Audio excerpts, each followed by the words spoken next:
സകല ചരാചരങ്ങൾക്കും സൃഷ്ടികർത്താവും പരിപാലകനും സംരക്ഷകനും വീണ്ടെടുപ്പുകാരനുമായിരിക്കുന്ന അടിയുടെ വാഴ്ത്തപ്പെട്ട സ്വർഗീയ മനപിതാവാക്യവുമേ, അനുഗ്രഹമേറിയ ഒരു വിശുദ്ധ ദിവസം കൂടി കാണുവാൻ എന്റെ ദീപാടികളിടയാക്കി വലിയപ്പോൾക്കായി നന്ദിയോടെ സ്തുതിക്കുന്ന കർത്താവേ, ഈ വിശുദ്ധ ദിവസത്തിൽ അടിയങ്ങൾ തിരുസന്നിധിയിലായിരുന്നുകൊണ്ട് ഗാനങ്ങളാൽ അങ്ങയെ പാടി സ്തുതിക്കുമ്പോഴും അങ്ങയോട് പ്രാർത്ഥിക്കുമ്പോഴും അങ്ങയുടെ മാറ്റമില്ലാത്ത വചനങ്ങളെ കുറിച്ച് ചിന്തിക്കുമ്പോഴും സ്വർഗീയ കരമടിയങ്ങളോട് കൂടെ ഇരിക്കണമെന്ന് പ്രാർത്ഥിക്കുന്നു.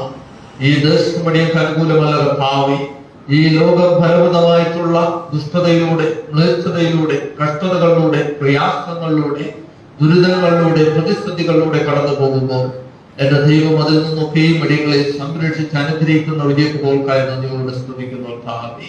അപ്രകാരം കർത്താവേ, അനേകായിരങ്ങൾ പ്രതിസന്ധികളുടെ, രോഗങ്ങളുടെ നടുവിലൂടെ കടന്നു പോകുമ്പോൾ അതിൽ നിന്നൊക്കെയും വിടുവിച്ച് എന്റെ ദൈവമടിയങ്ങളെ ഈ ആലയത്തിലെ തൂണുകളാക്കിയിരിക്കുന്ന വലിയ പോൾക്കായി നന്ദിയോട് സ്തുതിക്കുന്നു.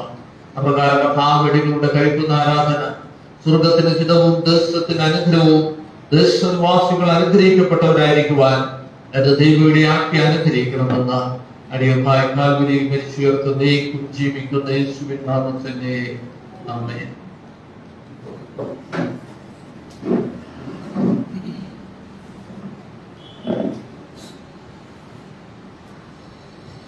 വളരെ മനോഹരമായ ക്രിസ്മസ് സെഷൻ നമുക്ക് ദൈവീയ ആരാധനയ്ക്ക് കിടപ്പാനായിട്ട് ഇടയായി. നമുക്ക് ദൈവത്തെ സ്തുതിക്കാം.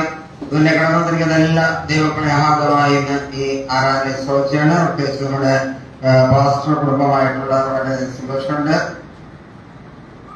നമ്മുടെ ആരാധനയുടെ പ്രാരംഭമായിട്ട് നമുക്കെല്ലാവർക്കും എഴുന്നേറ്റുന്ന 475 പാട്ടോട് 475 വീണ്ടെടുക്കപ്പെട്ട കൂട്ടമേ വേദമെന്ന രക്ഷകന്റെ വേല ചെയ്യുന്ന പാട്ട് എല്ലാവർക്കും എഴുന്നേറ്റ് ആരംഭിക്കാം. വീണ്ടെടുക്കപ്പെട്ട ദുർഗാവേ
പരിശുദ്ധൻ പാരിടത്തിൽ വന്നു, പാപമില്ല പരിശുദ്ധൻ പാരിടത്തിൽ വന്നു, പാവനമായി ജീവിക്കുന്ന പാവനരെ ചേർത്തി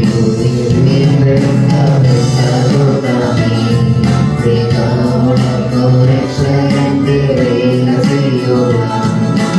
അല്പകാലം മാത്രമേയുള്ളൂ, കൃത്യമായി വേല ചെയ്തിടാം. എത്ര നാളെ വെച്ചിടുമോ അത്ര നാളും രക്ഷകൻ, എത്ര നാളെ വെച്ചിടുമോ അത്ര നാളും രക്ഷകൻ. ആത്മാവാലെ ശക്തിയായി വേല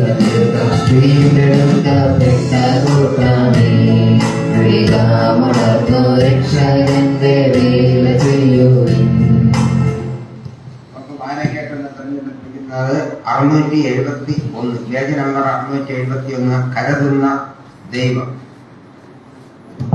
ഇത് വാക്യപ്രകാരം വായിച്ചതിന് ശേഷം നമുക്ക് സഹോദരി നീതുവർക്ക് പ്രാർത്ഥിക്കാവുന്നതാണ്. 671, കരുതുന്ന ദൈവം. വായിക്കുന്ന: അപ്പോൾ ഇസ്ഹാക്ക് തന്റെ അപ്പനായ അബ്രഹാമിനോട് അപ്പ എന്ന് പറഞ്ഞതിന് അവൻ എന്താകുന്നു മകനെ എന്ന് പറഞ്ഞു. തീയും വിറകുമുണ്ട്, എന്നാൽ ഹോമയാഗത്തിന് ആട്ടിൻകുട്ടി എവിടെ എന്ന് അവൻ ചോദിച്ചു. ദൈവം തനിക്ക് ഹോമയാഗത്തിന് ഒരു ആട്ടിൻകുട്ടിയെ നോക്കിക്കൊള്ളും മകനെ എന്ന് അബ്രഹാം പറഞ്ഞു.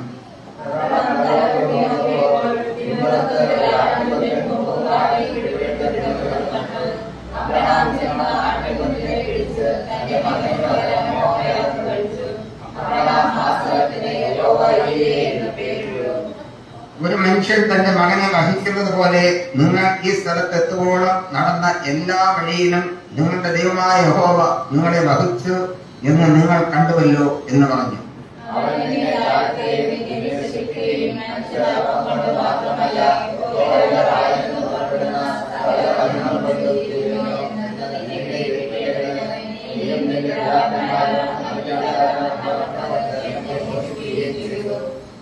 ഈ 40 സംവത്സരം നീ ധരിച്ച വസ്ത്രം ജീർണിച്ചു പോയില്ല, നിന്റെ കാൽ വീങ്ങിയതുമില്ല. ആകയാൽ നിന്റെ ദൈവമായ യഹോവയുടെ വഴികളിൽ നടന്ന് അവനെ ഭയപ്പെട്ട് അവന്റെ കൽപ്പനകൾ പ്രമാണിക്കണം.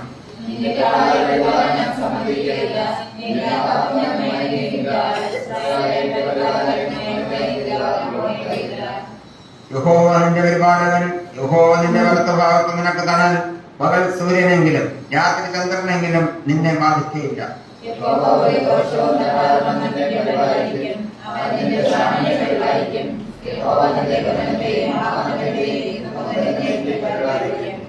അതുകൊണ്ട് ഞാൻ നിങ്ങളോട് പറയുന്നത്, എന്ത് തിന്നും എന്ത് കുടിക്കും എന്ന് നിങ്ങളുടെ ജീവനായിക്കൊണ്ടും എന്തുടുക്കും എന്ന് ശരീരത്തിനായിക്കൊണ്ടും വിചാരപ്പെടരുത്. ആഹാരത്തെക്കാൾ ജീവനും ഉടുപ്പിനേക്കാൾ ശരീരവും വലുതല്ലയോ?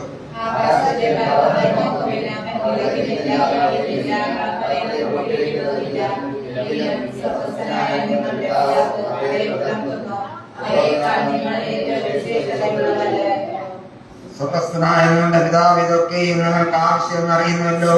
മുമ്പേ അവന്റെ രാജ്യവും നീതി അന്വേഷിക്കും, അതോടുകൂടെ ഇതൊക്കെയും നിങ്ങൾക്ക് കിട്ടും.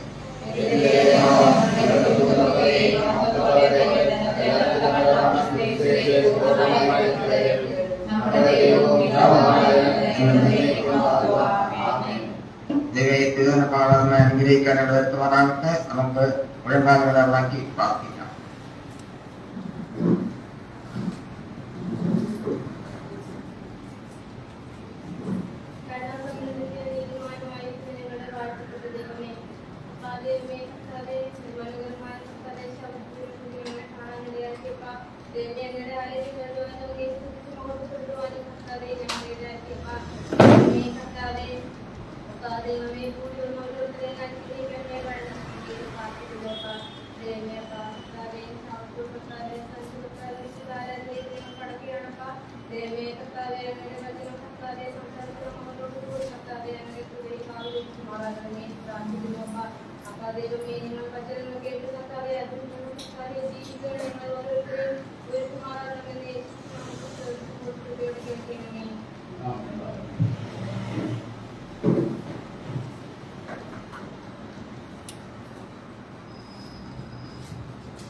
ദൈവത്തിന്റെ പരിശുദ്ധമായ നാമം വാഴ്ത്തപ്പെടുമാറാകട്ടെ. അനുഗ്രഹമേറിയ ഒരു വിശുദ്ധ ദിവസം കൂടി കാണുവാൻ സ്വർഗ്ഗത്തിലെ ദൈവം നമ്മെ ഇടയാക്കുന്ന വഴിയെത്തുമ്പോൾക്കായി നമുക്ക് ദൈവത്തെ സ്തുതിക്കാം. ഈ സമയം നമുക്ക് കാണിക്കകളും ദശാംശത്തെയും ശേഖരിക്കേണ്ടതായിട്ടുള്ള സമയമാണ്. അതിനായിട്ട് ഇങ്ങനെ പ്രവർത്തിക്കും.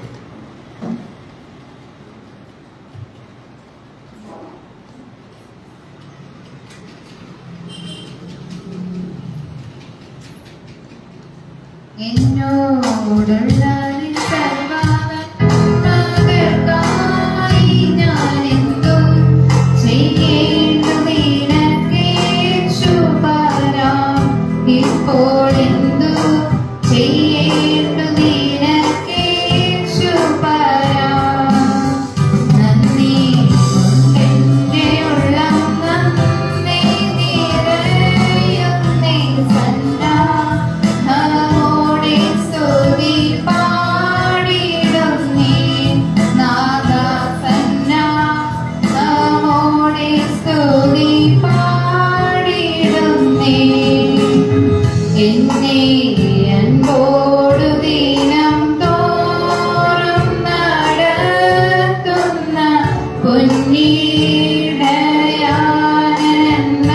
വന്ദനമേ എന്റെ പൊന്നിടയാനെന്ന വന്ദനമേ അന്ത്യം വരെയുമെന്നെ കാവൽ ചെയ്തിടുവാനന്ദി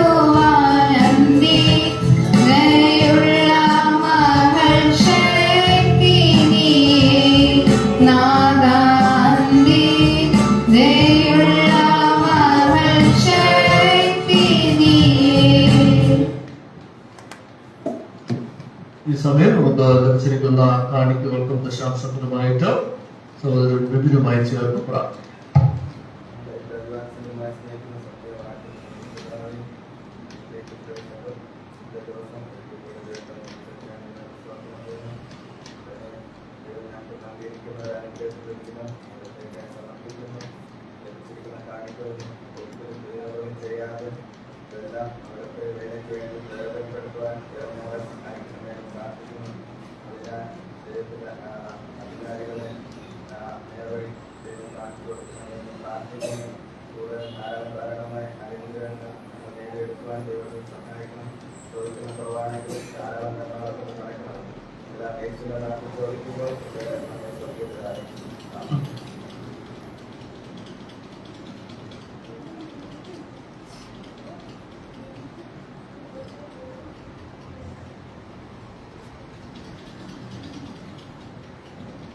സഭയുടെ അറിവിലേക്കായിട്ട് പറയാനുള്ളത്, അടുത്ത ആഴ്ചയിലെ പ്രോഗ്രാം എല്ലാം സ്ത്രീകളാണ് നടത്താനുള്ളതെന്നാണ് പറഞ്ഞിരിക്കുന്നത്, അറിയുന്നത്. അപ്പോൾ അത് ഇന്ന് നമ്മുടെ സൗത്ത് സ്കൂളിൽ നമ്മുടെ ആണുങ്ങളുടെ പേരുകളൊക്കെ കൂടെ ഒക്കെ എഴുതി വെച്ചിട്ടുണ്ട്. അതെല്ലാം മാറ്റി അതെല്ലാം സ്ത്രീകൾ മാത്രം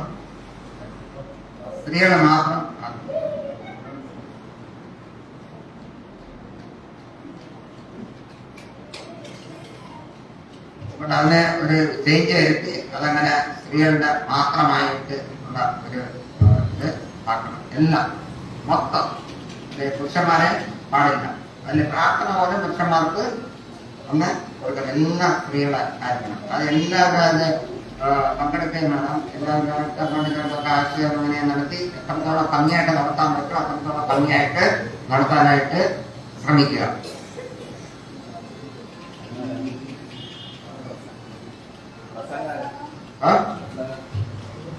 ഇല്ല, മറ്റേ സൗത്ത്.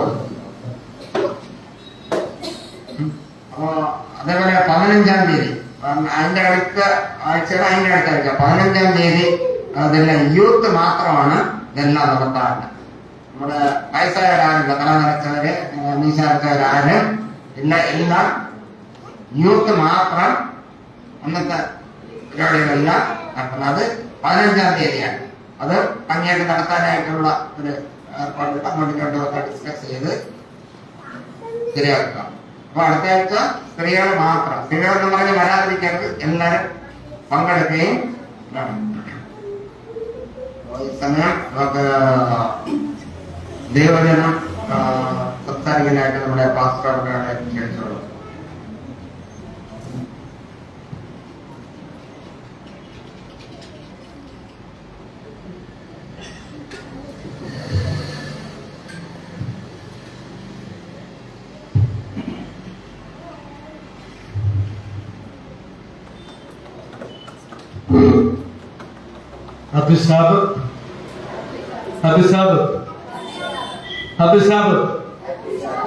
ദൈവത്തിന്റെ പരിശുദ്ധമായ നാമം വാഴ്ത്തപ്പെടുമാറാകട്ടെ.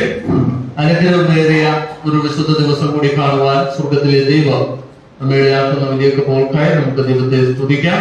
അപ്രകാരം ഈ വിശുദ്ധ ദിവസത്തിൽ ദൈവത്തിന്റെ സന്നദ്ധയിലായിരുന്നുകൊണ്ട് സ്വർഗത്തിലെ ദൈവത്തെ ഗാനങ്ങളാൽ പാടി സ്തുതിക്കുവാൻ, ദൈവത്തോട് പ്രാർത്ഥിക്കുവാൻ, ദൈവത്തിന്റെ വചനങ്ങളെ കുറിച്ച് ചിന്തിക്കുവാനൊക്കെയും സ്വർഗത്തിലെ ദൈവം ഇടയാക്കുന്ന വലിയ പോൾക്കായി നമുക്ക് ദൈവത്തെ സ്തുതിക്കാം. അപ്രകാരം ഇന്ന് വിശുദ്ധ ദിവസത്തിൽ ദൈവത്തിന്റെ സന്നദ്ധയിലായിരിക്കുന്ന, ദൈവത്തിന്റെ ശ്രേഷ്ഠ ജനമായിരിക്കുന്ന നിങ്ങളെ ഓരോരുത്തരെയും വീണ്ടും വരുന്നവനായ കർത്താവ് യേശു ക്രിസ്തുവിന്റെ നിസ്തുല്യ നാമത്തിൽ ഈ വചന ശുശ്രൂഷയിലേക്ക് ഹാർദവുമായി സ്വാഗതം ചെയ്യുന്നു. നമുക്ക് ഇന്ന് ചിന്തയ്ക്കായി എടുത്തിരിക്കുന്ന ഭാഗം, ഇന്ന് ഞാൻ നിങ്ങളോട് സംസാരിക്കുവാൻ ആഗ്രഹിക്കുന്നത് the serpent in the wilderness, അല്ലെങ്കിൽ മരുഭൂമിയിലെ താമ്ര സർപ്പത്തെ കുറിച്ചാണ് ഞാൻ നിങ്ങളോട് സംസാരിക്കുവാൻ ആഗ്രഹിക്കുന്നത്. ആരാണ് മരുഭൂമിയിലെ താമ്ര സർപ്പം എന്ന് നമുക്ക് എല്ലാവർക്കും അറിയാം. ചിന്തയ്ക്കായി തിരഞ്ഞെടുത്തിരിക്കുന്ന ഭാഗം യോഹന്നാന്റെ സുവിശേഷം 3-ാം അധ്യായം അതിന്റെ 14-ാമത്തെ വാക്യം. നമുക്ക് വായിക്കാം. യോഹന്നാന്റെ സുവിശേഷം 3-ാം അധ്യായം അതിന്റെ 14-ാമത്തെ വാക്യം. ദൈവത്തിന്റെ വചനം പറയുന്നു, മരുഭൂമിയിൽ സർപ്പത്തെ ഉയർത്തിയതുപോലെ മനുഷ്യപുത്രനെ ഉയർത്തേണ്ടതാണ്. മോശ മരുഭൂമിയിൽ സർപ്പത്തെ ഉയർത്തിയതുപോലെ മനുഷ്യപുത്രനെയും ഉയർത്തേണ്ടതാകുന്നു എന്ന കർത്താവായ യേശു ക്രിസ്തു നിക്കോദോമസിനോട് പറഞ്ഞിരിക്കുന്നു. നമുക്ക് കണ്ണുകൾ അടച്ചൊരു നിമിഷം പ്രാർത്ഥിക്കാം. സ്നേഹവാനും പരിശുദ്ധനുമായിരിക്കുന്ന അടിയുടെ വാഴ്ത്തപ്പെട്ട സ്വർഗീയ പിതാവാം ദൈവമേ, അനുഗ്രഹമേറിയ വിശുദ്ധ ദിവസത്തിനായി നന്ദിയോട് സ്തുതിക്കുന്നു, സ്തോത്രം ചെയ്യുന്ന അടിയങ്ങൾ തിരുസന്നിധിയിലായിരുന്നുകൊണ്ട് അങ്ങയുടെ മാറ്റമില്ലാത്ത വചനത്തെ കുറിച്ച് ചിന്തിക്കുമ്പോൾ 2000 വർഷങ്ങൾക്ക് മുമ്പ് അവിടുന്ന് ഈ ഭൂമിയിലായിരുന്നപ്പോൾ നിക്കോദോമസിനോട് കൽപ്പിച്ചതായിട്ടുള്ള കാര്യം അടിയങ്ങൾ തിരുവചനാടിസ്ഥാനത്തിൽ ചിന്തിക്കുമ്പോൾ സ്വർഗീയ കരമടികളോട് കൂടെ ഇരിക്കണം. അവരുടെ പരിശുദ്ധാത്മ ശക്തിയാൽ അടികളെ നിറച്ച് നയിച്ച് അവിടെ അനുഗ്രഹിക്കണമെന്ന അടിയൽക്കായി കാൽവരിയിൽ മരിച്ചുയർത്ത് നയിക്കും ജീവിക്കുന്ന യേശുവിൻ നാമത്തിനെ ആമേൻ. ഇവിടെ ദൈവത്തിന്റെ വചനം പറയുന്നു, മോശ മരുഭൂമിയിൽ സർപ്പത്തെ ഉയർത്തിയതുപോലെ മനുഷ്യപുത്രനെയും ഉയർത്തണമെന്ന് ദൈവത്തിന്റെ വചനം പറയുന്ന. നമുക്ക് എല്ലാവർക്കും അറിയാം ആരാണ് മനുഷ്യപുത്രൻ എന്ന. കർത്താവായ യേശു ക്രിസ്തുവിന് ദൈവപുത്രനെന്നും മനുഷ്യപുത്രനെന്നും 2 നാമങ്ങളുള്ളതായിട്ട് നമുക്ക് കാണുവാൻ സാധിക്കും. ഈ 2 നാമങ്ങൾ മാത്രമല്ല, നിരവധി അനവധി പേരുകൾ കർത്താവ് യേശു ക്രിസ്തുവിനുള്ളതായിട്ട് നമുക്ക് കാണുവാൻ സാധിക്കും. ലോകത്തിന്റെ വെളിച്ചം കർത്താവ് യേശു ക്രിസ്തു, ജീവന്റെ അപ്പം കർത്താവ് യേശു ക്രിസ്തു, ജീവന്റെ ജലം കർത്താവ് യേശു ക്രിസ്തു, യഹൂദ ഗോത്രത്തിലെ സിംഹം കർത്താവ് യേശു ക്രിസ്തു, അറുക്കപ്പെട്ട കുഞ്ഞാട് കർത്താവ് യേശു ക്രിസ്തു, ശാരോണിലെ പനിനീർ പുഷ്പം കർത്താവ് യേശു ക്രിസ്തു, സിയോനിലെ മൂലക്കല്ല് കർത്താവ് യേശു ക്രിസ്തു. അങ്ങനെ നിരവധി അനവധി നാമകരണങ്ങൾ കർത്താവ് യേശു ക്രിസ്തുവിനുള്ളതായിട്ട് നമുക്ക് കാണുവാൻ സാധിക്കും. ആ കർത്താവ് യേശു ക്രിസ്തു, മനുഷ്യപുത്രനായിരിക്കുന്ന കർത്താവ് യേശു ക്രിസ്തു നിക്കോദോമസിനോട് പറയുന്നു, മരുഭൂമിയിൽ മോശ ഉയർത്തിയ താമ്ര സർപ്പത്തെ പോലെ കർത്താവ് യേശു ക്രിസ്തുവിനെയും ഉയർത്തേണ്ടതാകുന്നു എന്ന് കർത്താവ് യേശു ക്രിസ്തു നിക്കോദോമസിനോട് പറഞ്ഞിരിക്കുന്നു. ഇനി ഈ ഭാഗം രേഖപ്പെടുത്തിയിരിക്കുന്നത് യോഹന്നാൻ അപ്പോസ്തലനാണ്. വേദപുസ്തകത്തിൽ മറ്റൊരു ഭാഗത്തും നമുക്കിത് കാണുവാൻ സാധിക്കുകയില്ല. യോഹന്നാൻ അപ്പോസ്തലൻ AD 95 പത്മോസ് ദ്വീപിലായിരിക്കുന്ന വേളയില് തന്റെ മരണത്തിന് മുമ്പ് വെളിപ്പാടുകാരനായ യോഹന്നാൻ അല്ലെങ്കിൽ യോഹന്നാൻ അപ്പോസ്തലൻ കർത്താവായ യേശു ക്രിസ്തുവിനെ രാജാവും കർത്താവുമായി വീണ്ടും കണ്ടു എന്ന് ദൈവത്തിന്റെ വചനം ഓർമ്മിപ്പിക്കുന്നു. വെളിപ്പാട് പുസ്തകം 1-ാം അധ്യായം അതിന്റെ 10 മുതൽ താഴോട്ടുള്ള ഭാഗങ്ങൾ വായിക്കുമ്പോൾ നമുക്കത് കാണുവാൻ സാധിക്കും. താൻ കേട്ട ശബ്ദം എന്ത് എന്ന് കാണുവാൻ തിരിഞ്ഞു നോക്കിയ യോഹന്നാൻ അപ്പോസ്തലൻ കർത്താവായ യേശു ക്രിസ്തുവിനെ കാണുന്നു. ആ ക്രിസ്തുവിന്റെ രൂപം അവിടെ യോഹന്നാൻ അപ്പോസ്തലൻ വളരെ മനോഹരമായിട്ട് വരച്ചു കാട്ടുന്നതായിട്ട് നമുക്ക് കാണുവാൻ സാധിക്കാം. അപ്പോ അതിനുശേഷം യോഹന്നാൻ അപ്പോസ്തലൻ പരിശുദ്ധാത്മ പ്രേരണയാൽ എഴുതപ്പെട്ടതാണ് യോഹന്നാന്റെ സുവിശേഷം എന്നാണ് വേദപണ്ഡിതന്മാർ അഭിപ്രായപ്പെടുന്നത്. എഴുതിയതിൽ ഏറ്റവും അവസാനം എഴുതപ്പെട്ട വേദഭാഗം എന്ന് പറയുന്നത് യോഹന്നാന്റെ സുവിശേഷം എന്നാണ് വേദപണ്ഡിതന്മാർ ചിന്തിക്കുന്നത്. കാരണം കർത്താവ് യേശു ക്രിസ്തുവിന്റെ ദൈവികത്വത്തെ ഏറ്റവും അധികമായി വിവരിച്ചിരിക്കുന്നത് യോഹന്നാൻ അപ്പോസ്തലനാണ്. അതുകൊണ്ട് തന്നെ ക്രിസ്തുവിനെ വീണ്ടും കണ്ടതിന് ശേഷമാണ് യോഹന്നാൻ അപ്പോസ്തലൻ ഈ ഒരു സുവിശേഷം എഴുതുന്നത് എന്ന് വേദപണ്ഡിതന്മാർ വിശ്വസിക്കുന്നു. അങ്ങനെ കർത്താവ് യേശു ക്രിസ്തുവിന്റെ ദൈവികത്വത്തെ വിവരിച്ചതായിട്ടുള്ള യോഹന്നാൻ അപ്പോസ്തലൻ മറ്റു 3 സുവിശേഷങ്ങളിലും ഇല്ലാത്തതായിട്ടുള്ള പല കാര്യങ്ങളെയും രേഖപ്പെടുത്തിയിരിക്കുന്നു. മറ്റു സുവിശേഷങ്ങളിൽ നിന്നും വ്യത്യസ്തമാണ് യോഹന്നാന്റെ സുവിശേഷം എന്ന് കാണുവാൻ സാധിക്കും. അതിലെ ഓരോ അധ്യായങ്ങളിലും യോഹന്നാൻ അപ്പോസ്തലൻ രേഖപ്പെടുത്തിയിരിക്കുന്നതായിട്ടുള്ള അത്ഭുത പ്രവൃത്തികളെ മറ്റൊരു സുവിശേഷങ്ങളിലും നമുക്ക് കാണുവാൻ സാധിക്കില്ല, 1-ഓ 2-ഓ ഒഴിച്ച.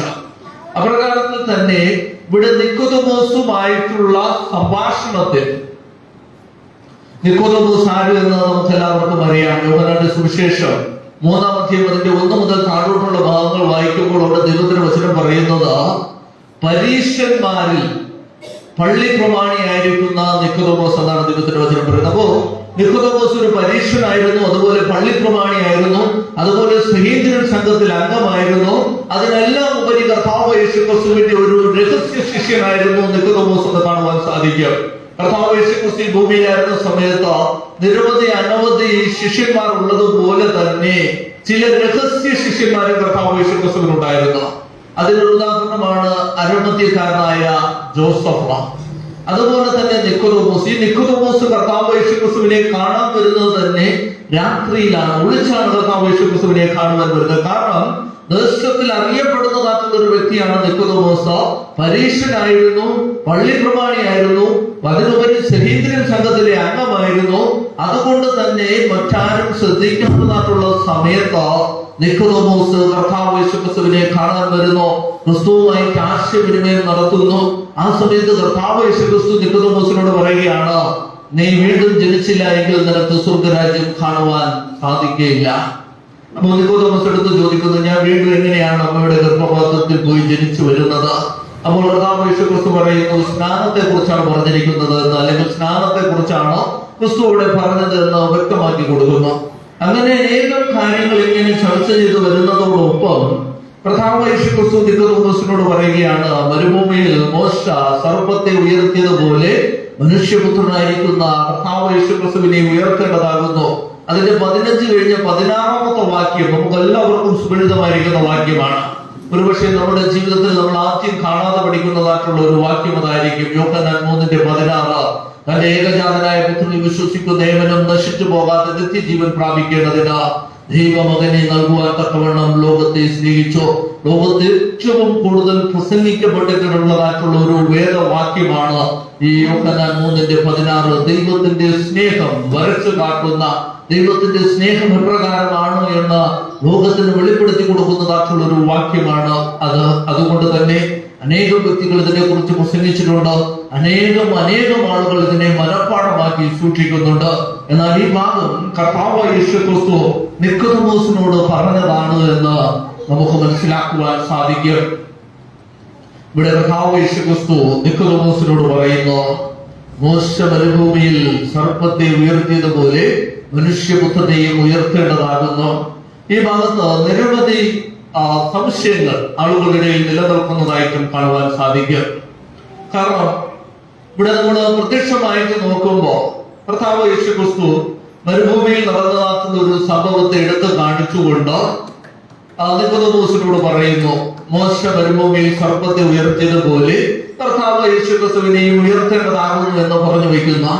എന്നാൽ അനേകം ആളുകൾ ക്രിസ്തീയ സമൂഹത്തോട് ചോദിക്കുന്ന ചില ചോദ്യങ്ങൾ അവിടെ ഒളിഞ്ഞു നിൽക്കുന്നതായിട്ട് കാണുവാൻ സാധിക്കും. എന്ന് പകർക്കാലം നമുക്ക് അവയെ കുറിച്ച് ചിന്തിച്ച് നമുക്ക് കടന്നു പോകാം. ഒന്നാമതായിട്ട് ആളുകൾ ചോദിക്കുന്നതായിട്ടുള്ള ഒരു ചോദ്യം, മരുഭൂമിയിൽ മോശ ഉയർത്തിയത് പിച്ചള സർപ്പം, ഒരു താമ്ര സർപ്പത്തെയാണ് മോശ മരുഭൂമിയിൽ ഉയർത്തിയത്. അതൊരു വിഗ്രഹമായിരുന്നില്ലേ?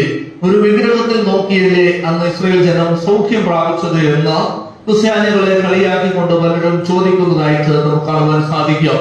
നമ്മൾ പ്രത്യക്ഷമായി ചിന്തിക്കുമ്പോൾ ശരിയാണ്, ഒരു പിച്ചള സർപ്പത്തിൽ നോക്കി ഇസ്രായേൽ ജനം രക്ഷ പ്രാപിക്കുന്നതായിട്ട് കാണുവാൻ സാധിക്കും. അത് ശരിയായ ഒരു കാര്യമാണോ എന്ന് നാം ഒരു ചിന്തിച്ചേക്കാം. എന്നാൽ പ്രത്യക്ഷതയിൽ നമുക്ക് അങ്ങനെ തോന്നുമെങ്കിൽ അതൊരു വിഗ്രഹമായിരുന്നില്ല എന്ന് നമുക്ക് മനസ്സിലാക്കുവാൻ സാധിക്കും. കാരണം ഈ വിഗ്രഹാരാധനയെ കുറിച്ച് thou shalt not make any graven images എന്ന് പറഞ്ഞിരിക്കുന്നത് സ്വർഗത്തിലെ ദൈവമാണ്. അത് കൽപ്പനയാക്കി, രണ്ടാമത്തെ കൽപ്പനയാക്കി ദൈവം നൽകിയിരിക്കുന്നതും സ്വർഗത്തിലെ ദൈവമാണ്. അങ്ങനെ ദൈവം പറഞ്ഞിരിക്കുന്നതായിട്ടുള്ള ഒരു കാര്യം ദൈവം വീണ്ടും കൊണ്ടുവരും എന്ന് നമ്മൾ ഒരിക്കലും ചിന്തിക്കുവാൻ പാടില്ല.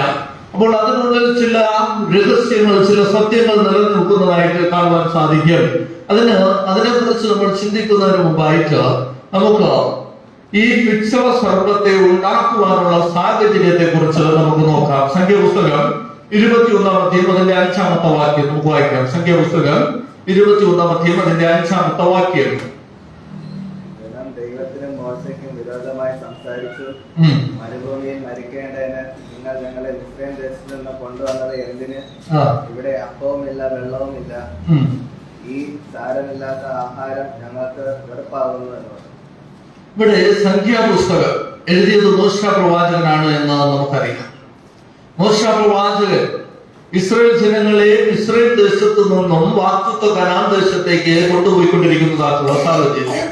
ഇനി അവർ ഇസ്രായേൽ ദേശത്ത് എപ്രകാരമായിരുന്നു എന്ന് നമുക്ക് എല്ലാവർക്കും അറിയാം. അടിമ ജീവിതം നയിച്ചുകൊണ്ടിരുന്നതായിട്ടുള്ള ഒരു ജനിക്കുന്ന നാൺകുഞ്ഞാണ് എങ്കിൽ അതിനെ നൈൽ നദിയിൽ എറിഞ്ഞു കൊല്ലണമെന്ന് ഫറവോൻ ആജ്ഞ നൽകിയിരുന്നതും അതിൽ മനംനൊന്ന് വിഷമിച്ച് ജീവിച്ചിരുന്നതായിട്ടുള്ള ഒരു ജീവിതത്തിൽ ഒരു പ്രത്യാശയുമില്ലാതെ കിടക്കുന്നതായിട്ടുള്ള സ്വർഗത്തിലെ ദൈവത്തോട് നിലവിളിച്ച സമയത്ത് സ്വർഗത്തിലെ ദൈവം മോശ പ്രവാചകനെ അയച്ച് ഇസ്രായേൽ ജനങ്ങളെ വിടുവിച്ച് മിസ്രൈം ദേശത്ത് നിന്നും വാഗ്ദത്ത കനാൻ ദേശത്തേക്ക് കൊണ്ടുപോയിക്കൊണ്ടിരിക്കുന്നു. ഒരു സമയത്ത് ഒരു പ്രതീക്ഷയുമില്ലാതെ അടുത്ത തലമുറ പോലും നിലനിൽക്കുമെന്നുള്ളതായിട്ടുള്ള ഒരു ഉറപ്പുമില്ലാതിരുന്നതായിട്ടുള്ള സാഹചര്യത്തിൽ നിന്നും ദൈവം അവരെ വിളിച്ച് വാഗ്ദത്ത കനാൻ ദേശത്തേക്ക് കൊണ്ടുപോയിക്കൊണ്ടിരിക്കുന്നു. അങ്ങനെ വാഗ്ദത്ത കനാൻ ദേശത്തേക്ക് കൊണ്ടുപോയിക്കൊണ്ടിരിക്കുന്നതായിട്ടുള്ള വേളയില് നിരവധിയായിരിക്കുന്ന പ്രതിസന്ധികൾ അവരുടെ മുന്നിലേക്ക് കടന്നു വരുന്നു. ആ സമയത്തൊക്കെയും അവർ ദൈവത്തിനെതിരെ പിറുപിറുക്കുന്നു. എന്നാൽ ദൈവം തക്ക സമയത്ത് അവരെ രക്ഷിച്ച് മുന്നോട്ട് കൊണ്ടുപോകുന്നതായിട്ടും നമുക്ക് കാണുവാൻ സാധിക്കും. അങ്ങനെ മുന്നോട്ട് പോയിക്കൊണ്ടിരിക്കുന്ന സമയത്ത് ഒരിക്കൽ ഈ ഇസ്രായേൽ ജനം ദൈവത്തിനെതിരെ പിറുപിറുത്തുകൊണ്ട് അവർ പറയുകയാണ്, നമ്മളെ കൊണ്ടുവന്നത് മരുഭൂമിയിൽ മരിക്കുന്നതിന് വേണ്ടിയാണോ? നമുക്ക് ഇവിടെ അപ്പവും വെള്ളവുമില്ല. അതിന്റെ അടുത്ത ഭാഗം നിങ്ങൾ ശ്രദ്ധിക്കണം. ഈ സാരമില്ലാത്ത ആഹാരം ഞങ്ങൾക്ക് വെറുപ്പാകുന്നു എന്ന് അവർ പറഞ്ഞു. ഇവിടെ സാരമില്ലാത്തതായിട്ടുള്ള ആഹാരം എന്ന് പറയുന്നത് അവർ മന്നയെ കുറിച്ചാണ് പറഞ്ഞിരിക്കുന്നത് എന്ന് കാണുവാൻ സാധിക്കും. ഇവിടെ അവർ കംപ്ലൈന്റ് ചെയ്യുന്നത് അവർക്ക് മരുഭൂമിയിൽ കുടിക്കാൻ വെള്ളവും അപ്പവും ഇല്ല എന്നാണ് അവർ പറയുന്നത്. ഇവിടെ ഇസ്രായേൽ ജനം മരുഭൂമിയിലൂടെ യാത്ര ചെയ്തപ്പോൾ മരുഭൂമിയിൽ അപ്പവും വെള്ളവും ഇല്ലായിരുന്നു എന്നുള്ളത് സത്യമാണ്. എന്നാൽ ദൈവം അവർക്ക് ദിവസവും സ്വർഗത്തിൽ നിന്ന് അപ്പവും അതുപോലെ തന്നെ പാറയിൽ നിന്ന് വെള്ളവും നൽകിയിരുന്നു എന്ന് കാണുവാൻ സാധിക്കും. പുറപ്പാട് പുസ്തകം 16-ാം അധ്യായം 35-ാമത്തെ വാക്യവും പുറപ്പാട് പുസ്തകം 17-ാം അധ്യായം 5-6 വാക്യങ്ങളും വായിക്കുമ്പോൾ നമുക്കത് കാണുവാൻ സാധിക്കും. ഓരോ ദിവസവും സ്വർഗത്തിലെ ദൈവം സ്വർഗത്തിൽ നിന്നും അവർക്ക് മന്ന ഒഴിച്ചു കൊടുത്തിരുന്നു. അതുപോലെ തന്നെ പാറയിൽ നിന്നും അവർക്ക് വെള്ളം നൽകിയിരുന്നു എന്ന് കാണുവാൻ സാധിക്കും. ഇനി മഞ്ഞയെ കുറിച്ച് നമ്മൾ ചിന്തിക്കുമ്പോൾ നമുക്ക് മനസ്സിലാക്കുവാൻ സാധിക്കും. സങ്കീർത്തനം 78-ന്റെ 24-25 വാക്യങ്ങൾ വായിക്കുമ്പോൾ അത് മാലാഖമാരുടെ ഭോജനമായിരുന്നു, സ്വർഗീയ ആഹാരമായിരുന്നു സ്വർഗത്തിലെ ദൈവം ഇസ്രായേൽ ജനങ്ങൾക്ക് നൽകിയിരുന്നതെന്ന് കാണുവാൻ സാധിക്കും. എന്നാൽ ഇവിടെ ഇസ്രായേൽ ജനം പറയുകയാണ്, അത് സാരമില്ലാത്തതായിട്ടുള്ള ആഹാരം, അത് ഭക്ഷിച്ച് നമ്മൾ മടുത്തിരിക്കുന്നു, നമ്മൾ ഇറച്ചിക്കലങ്ങളുടെ മധ്യത്തിൽ നിന്നാണ് ഇറങ്ങി വന്നത്, അതുകൊണ്ട് ഈ ഭക്ഷണം നമുക്ക് മതിയായി എന്ന് അവിടെ ഇസ്രായേൽ ജനം മോശയ്ക്കും സ്വർഗത്തിലെ ദൈവത്തിനും വിരോധമായിട്ട് അവിടെ പറയുന്നതായിട്ടുള്ള വേളയില്ല സ്വർഗത്തിലെ ദൈവം ഇസ്രായേൽ ജനങ്ങളെ ശിക്ഷിക്കുവാൻ തീരുമാനിച്ചു. അങ്ങനെ അവരുടെ ഇടയിലേക്ക് സ്വർഗത്തിലെ ദൈവം അഗ്നി സർപ്പങ്ങളെ അയക്കുന്നു. അങ്ങനെ അഗ്നി സർപ്പങ്ങളെ അയച്ച് 21-6 ഈ അഗ്നി സർപ്പങ്ങൾ ഈ ഇസ്രായേൽ ജനങ്ങളെ കടിക്കുകയും പലരും മരിക്കുകയും ചെയ്തു എന്ന് ദൈവത്തിൻ്റെ പറയുന്നു. വളരെ ജനം മരിച്ചു എന്നാണ് ദൈവത്തിൻ്റെ പറയുന്നത്. കാരണം അവർ ദൈവത്തിനും മോശയ്ക്കും എതിരായിട്ട് പിറുപിറുത്തതിന്റെ ഫലമായിട്ട്, അല്ലെങ്കിൽ ദൈവം നൽകിയതിനെ വിസ്മരിച്ചുകൊണ്ട് ദൈവം നമുക്കൊന്നും നൽകുന്നില്ല, നമ്മളെ മരിക്കുവാനാണ് കൂട്ടിക്കൊണ്ട് വന്നത് എന്ന് ഒരു ദാക്ഷിണ്യവുമില്ലാതെ അവർ പറഞ്ഞതിന്റെ ഫലമായിട്ടാണ് ദൈവം അവരെ ശിക്ഷിച്ചത് എന്ന് കാണുവാൻ സാധിക്കും. ഇവിടെ ദൈവം നമുക്ക് വേണ്ടി ഒന്നും ചെയ്തില്ല എന്ന് നാം പറയുന്നതായിട്ടുള്ള സമയത്ത്, അല്ലെങ്കിൽ നമ്മൾ ദൈവനാമത്തെ ദുഷിക്കുമ്പോൾ നമ്മൾ ശ്രദ്ധിക്കണം.